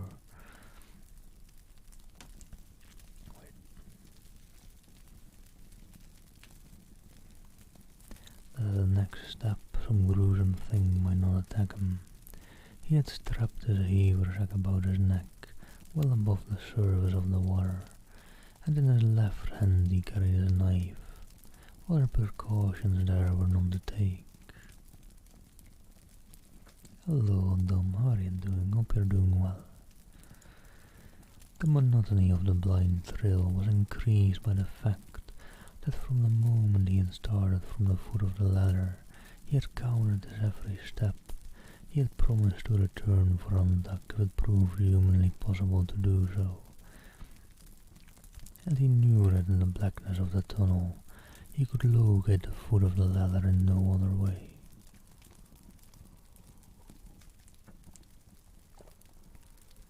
He had taken 269 steps. Afterward he knew that he should never forget that number. When something bumped gently against him from behind, instantly he wheeled about, and with knife ready to defend himself, stretched forth his right hand to push away the object that now had lodged against his body. His fingers, feeling through the darkness, came in contact with something cold and clammy. They passed to and fro over the thing until Bradley knew that it was the face of a dead man floating upon the surface of the stream. With an oath he pushed his gruesome companion out into midstream to float on down toward the great pool and the awaiting scavengers of the deep. He and Jerry were not the funny part. I greeted him after the first one.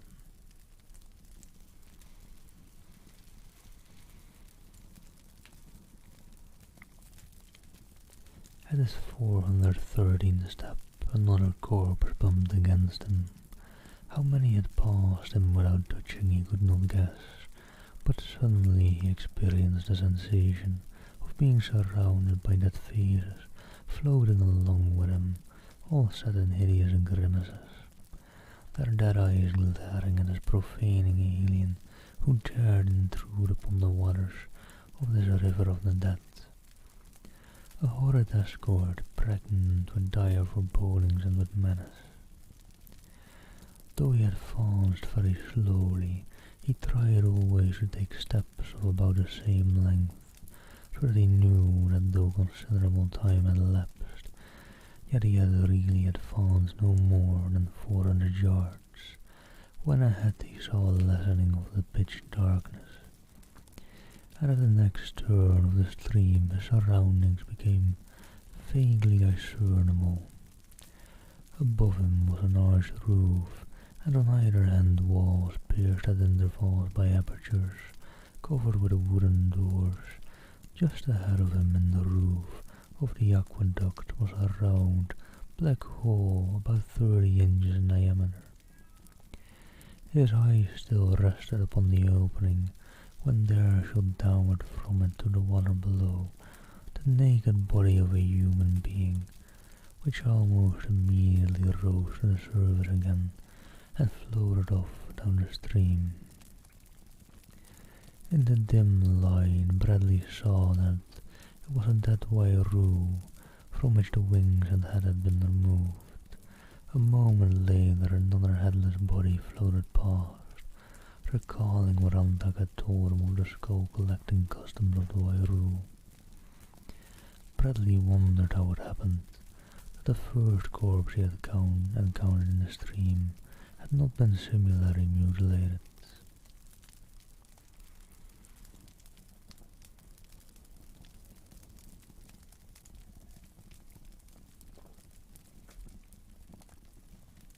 The farther he advanced now, the lighter it became.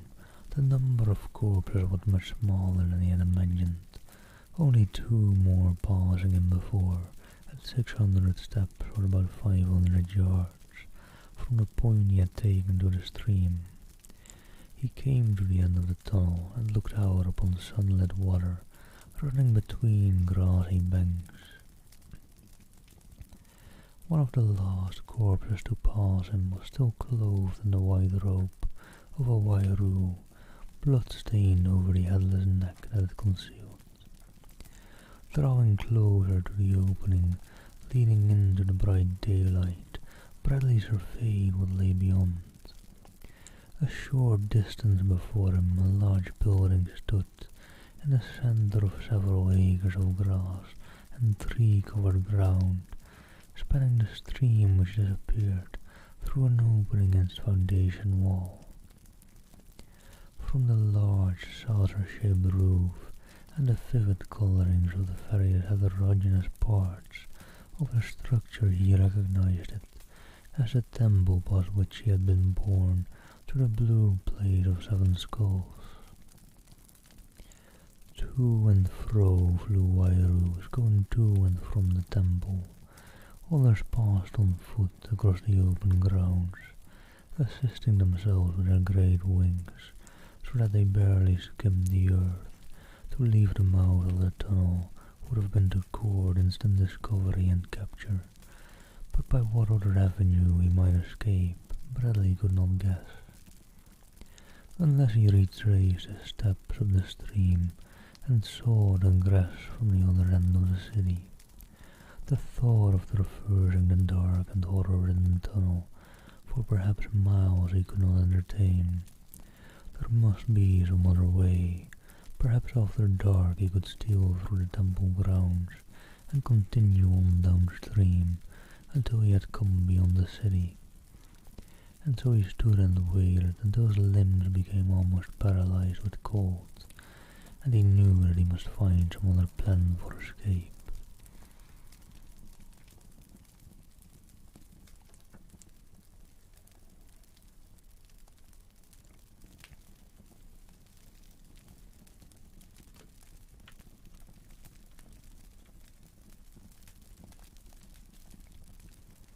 Just catching my breath real quick, sorry.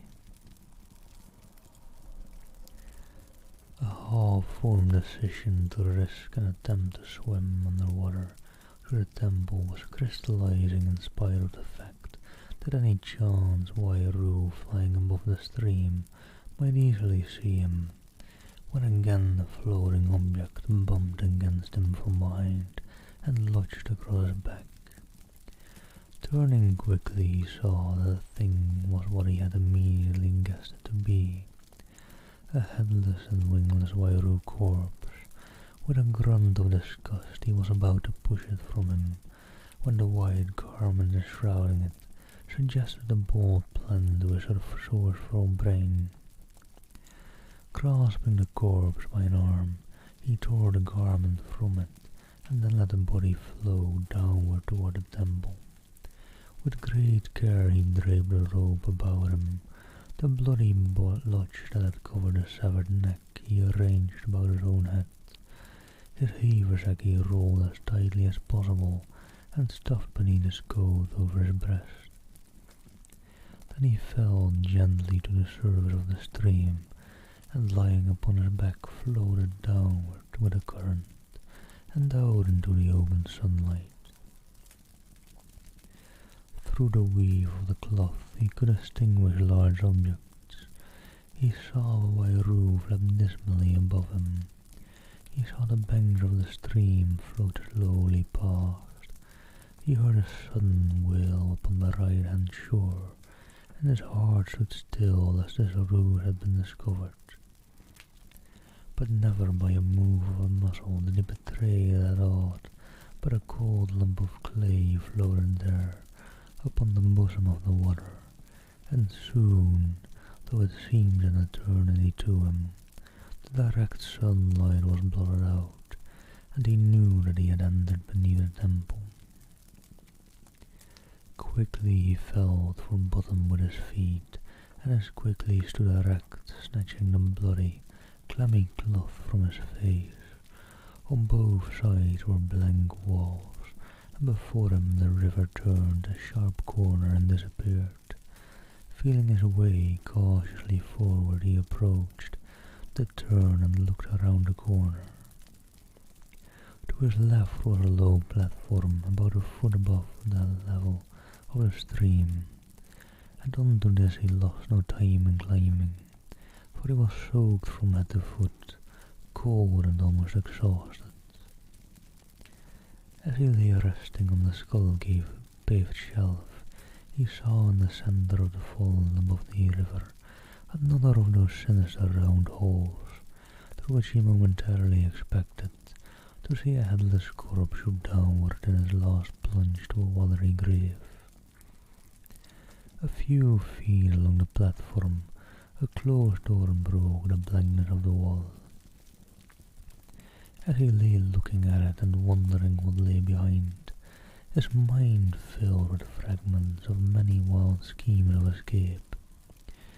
It opened, and a white-robed Wairu stepped out upon the platform. The creature carried a large wooden basin filled with rubbish. Its eyes were not upon Bradley, who drew himself to a squatting position, and crouched as far back in the corner of the niche in which the platform was set as he could force himself. The Wairoo stepped to the edge of the platform and dumped the rubbish into the stream. If it turned away from him as it started to retrace itself, its own steps to the doorway, there was a small chance that it might not see him. But if it turned toward him, there was none at all. Bradley held his breath. Let me take another quick breather. Hold on. Stretch my back as well.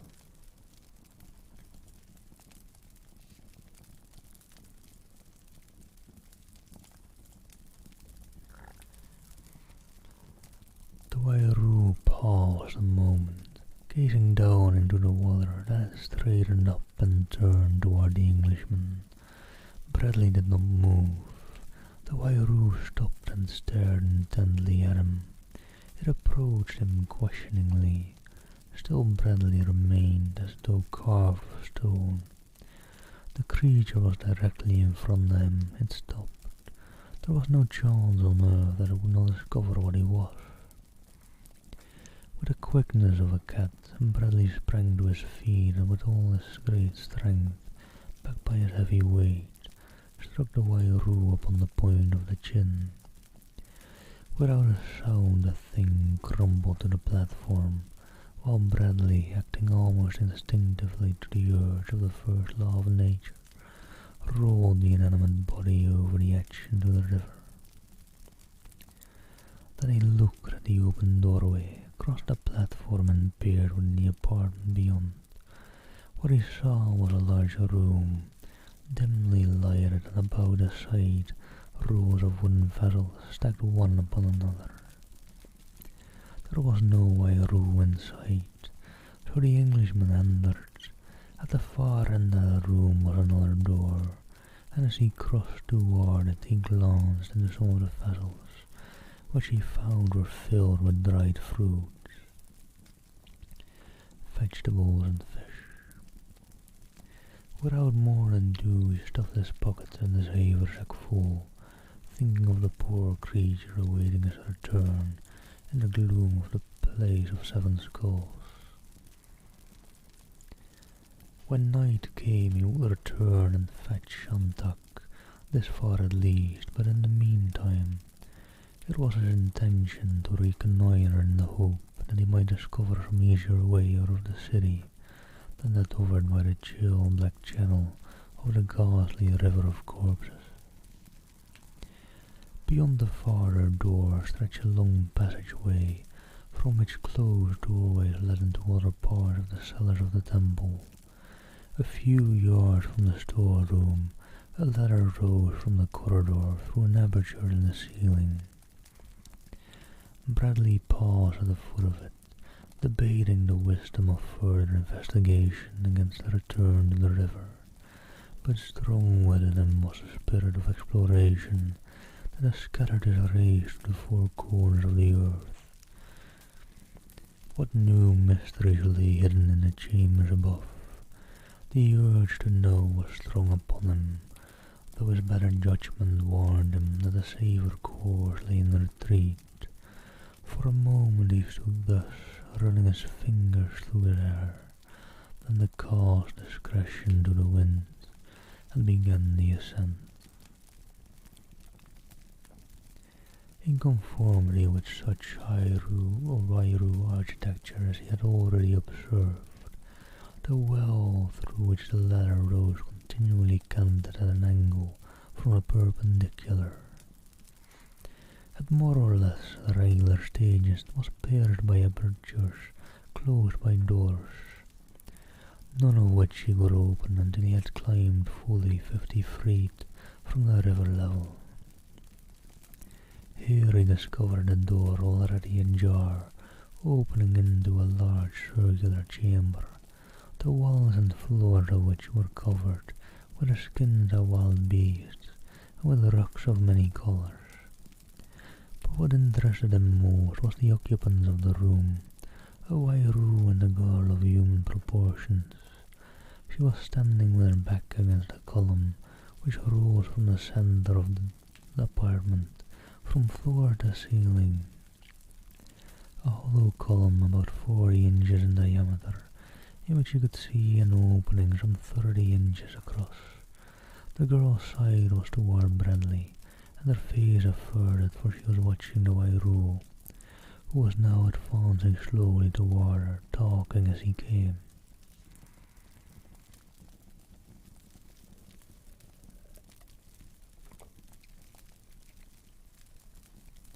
Bradley could distinctly hear the words of the creature, who was urging the girl to accompany him to another Wairu city. "Come with me," he said, "and you'll have your life.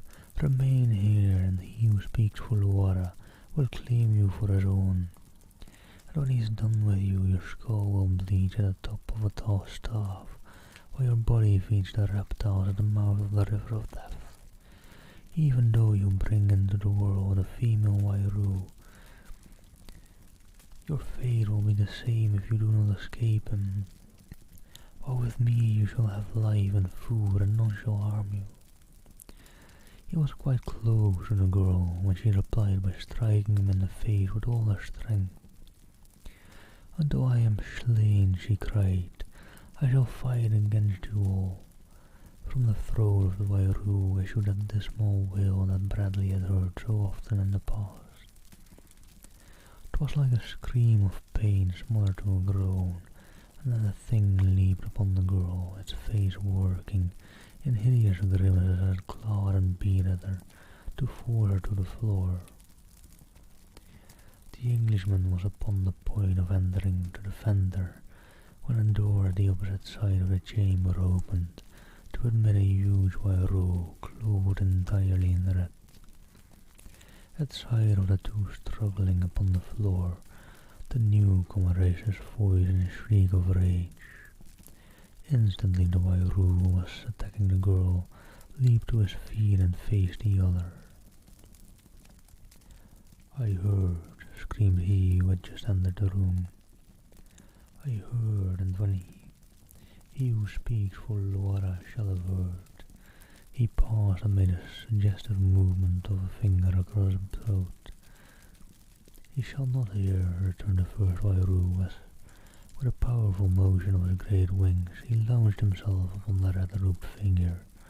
The latter dodged the first charge, drew a wicked-looking curved blade from beneath its red robe, spread his wings, and dived for his antagonist.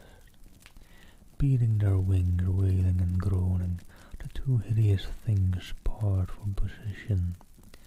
The wide-robed one, being unarmed, sought to grasp the others by the wrist of its knife and them by the throat, while the latter hopped around on his dainty white feet, seeking an opening for a mortal blow.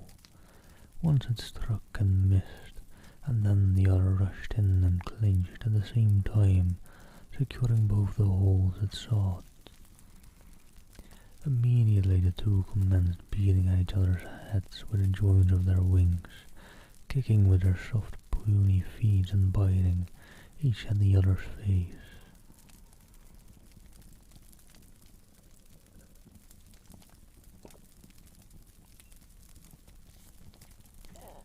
In the meantime the girl moved about the room, keeping out of the way of the duelists, and as she did so, Bradley caught a glimpse of her full face, and immediately recognized her as the girl of the place of the yellow door. He did not dare interfere now until one of the Wairu had overcome the other, lest the two should turn upon him at once. When the chances were fair that he would be defeated in so unequal a battle, as the curved blade of the red Wairu would render it. And so he waited, watching the wide-robed figure slowly choking the life from him of the red robe. The protruding tongue and the popping eyes proclaimed that the end was near, and a moment later the red robe sank through the floor of the room, the curved blade slipping from nerveless fingers. For an instant longer the victor clung to the throat of his defeated antagonist, and then he rose, dragging the body after him, and approached the central column. Here he raised the body and thrust it into the aperture where Bradley saw it drop suddenly from sight.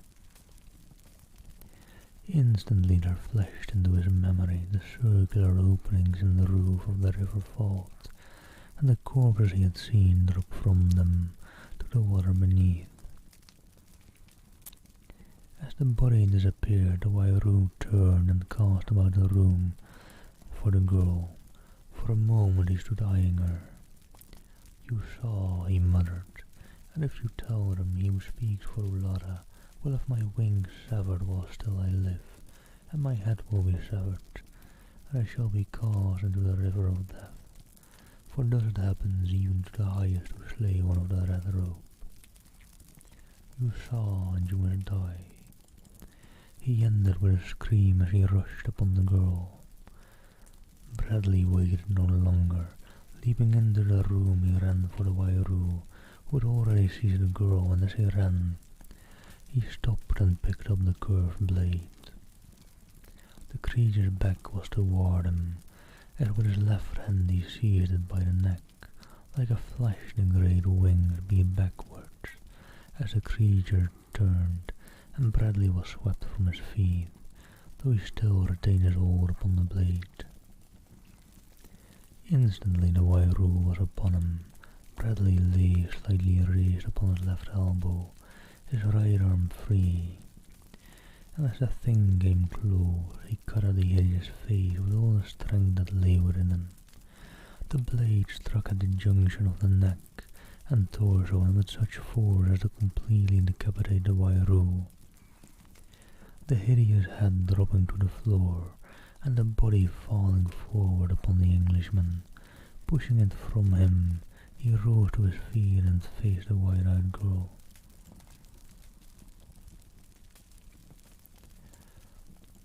"Luara," she exclaimed, "how came you here?"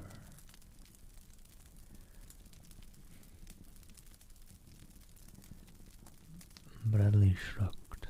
"Here I am," he said, "but the thing now is to get out of here, both of us." "Thank you, Mr. Eisman. I'll wish you a happy and great good night then.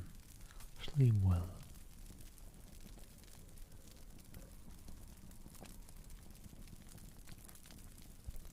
The girl shook her head. "It cannot be," she stated sadly. "That is what I thought when they dropped me into the blue plate of 7 skulls," replied Bradley. "Can't be done, I did it. Here, you're mossing up the floor, something awful, you." This last was that Wairu as he stooped and dragged the corpse to the central shaft, where he raised it to the aperture and let it slip into the tube. Then he picked up the head and tossed it after the body. "Don't be so glum," he admonished the former as he carried it toward the well. "Smile."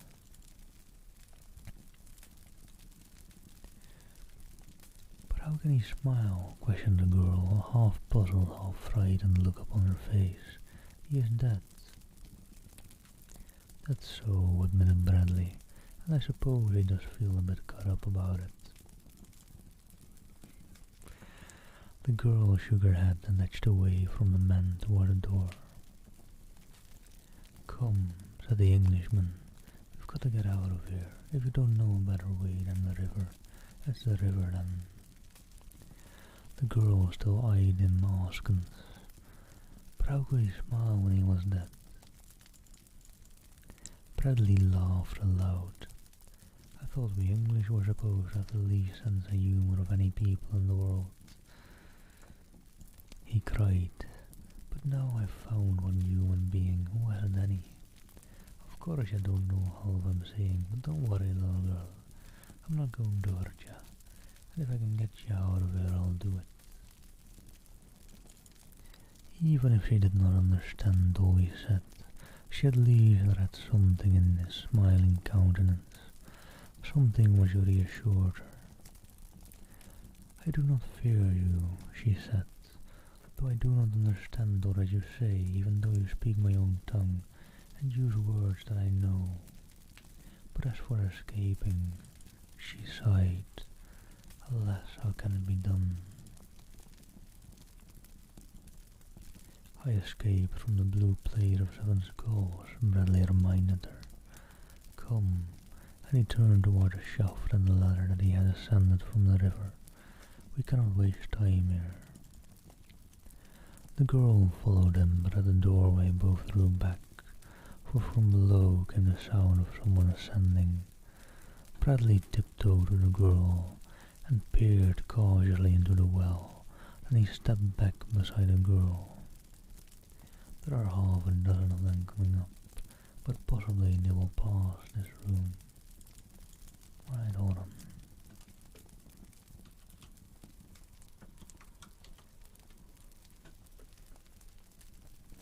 Let me actually get my headset on real quick.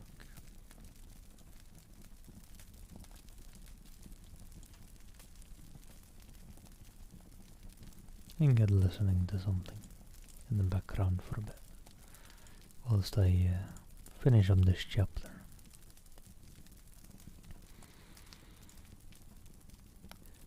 No, she said, they will pass directly through this room. They are on their way to him who speaks Luara. We may be able to hide in the next room. There are skins there beneath which we may crawl. They will not stop in that room, but they may stop in this one for a short time. The other room is blue. What's that got to do with it? Demanded the Englishman. They fear blue, she replied. In every room where murder has been done you will find blue. A certain amount for each murder. When the room is all blue they shun it. This room is much blue, but evidently they kill mostly in the next room, which is now all blue. But there is blue on the outside of every house I have seen, said Bradley. Yes, assented the girl, and there are blue rooms in each of those houses. When all the rooms are blue, then the whole outside of the house will be blue, as is the blue palace of 7 skulls. There are many such here.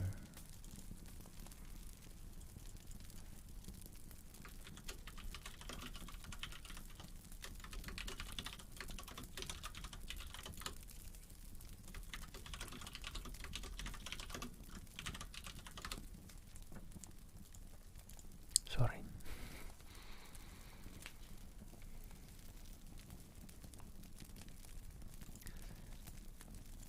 And the skulls with blue upon them, inquired Bradley. Did they belong to the murderers?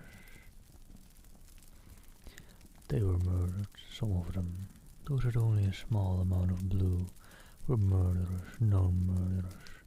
All Wairoos are murderers when they have committed a certain number of murders. Without being caught at it, they confess to him who speaks for Luara, and are advanced, after which they wear robes with a sledge of some colour. I think yellow comes first. When they reach a point where the entire robe is of yellow, they discard it for a white robe with a red slash. And when one wins a complete red robe, he carries such a long curved knife as you have now in your hand. After that comes the blue slash on a white robe, and then, I suppose, an all blue robe. I have never seen such a one. As they talked in low tones, they had moved from the room of the death shaft into an all blue room adjoining, where they sat down together in a corner with their backs against the wall, and drew a pall of hides over themselves. A moment later they heard a number of Wairoos enter the chamber. They were talking together as they crossed the floor, or the two could not have heard them. Halfway across the chamber they halted, as the door toward which they were advancing opened, and a dozen others of their kind entered the apartment. Bradley could guess all this by the increased volume of sound and the dismal greetings. but a sudden silence that almost immediately ensued he could not fathom, for he could not know that from beneath one of the hides that covered him protruded one of his heavy army shoes, or that some 18 large white roos with robes either solid or slashed with red or blue were standing gazing at it. Nor could he hear their stealthy approach. The first intimation he had that he had been discovered was when his foot was suddenly seized, and he was yanked violently from beneath the hides to find himself surrounded by menacing blades. They would have slain him on the spot had not one clothful in the rat held them back, saying that he who speaks for Luara desired to see the strange creature. As they led Bradley away, he caught an opportunity to glance back toward the heights to see what had become of the girl, and to his gratification he discovered that she lay still, concealed beneath the heights. He wondered if she would have the nerve to attempt the river trip alone, and regretted that now he could not accompany her. He felt rather all in himself, more so than he had at any time since he had been captured by the Wairu, for there appeared not the slightest cause for hope in his present predicament. He had dropped the curved blade beneath the heights when he had been jerked so violently from their fancied security. It was almost in a spirit of resigned hopelessness that he quietly accompanied his captors through various chambers and corridors toward the heart of the temple. And that is a bit of a cliffhanger, but it's the end of chapter 3. So that is what I'll have to leave it up for today.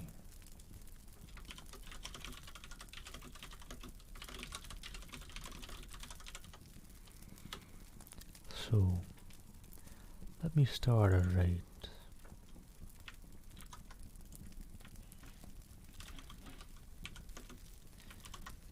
And I hope you will enjoy the story I've been reading today. I'll finish it tomorrow evening for me probably. Today or right now, it's 8 AM in the morning. So it'll be like tomorrow, so plus 24 hours, and plus about 10 hours I think as well. Thank you for the follow, Wiseman, by the way. Let me start the raid since I noticed that the lovely Lunar Alley went live. So I'll raid you all on over there. Hope you enjoy her ASMR. She makes some lovely ASMR as well. Also, Didi, I didn't want to mud you or unmud you out of ModView, or like throw you out of ModView. So I'll unmud you after the stream in a bit.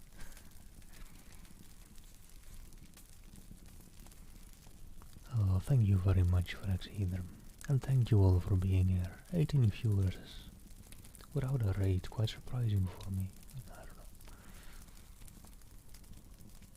Just humbled a bit by it. Thank you all for having been there. Have a great day all. I gotta get to working. And see you all later.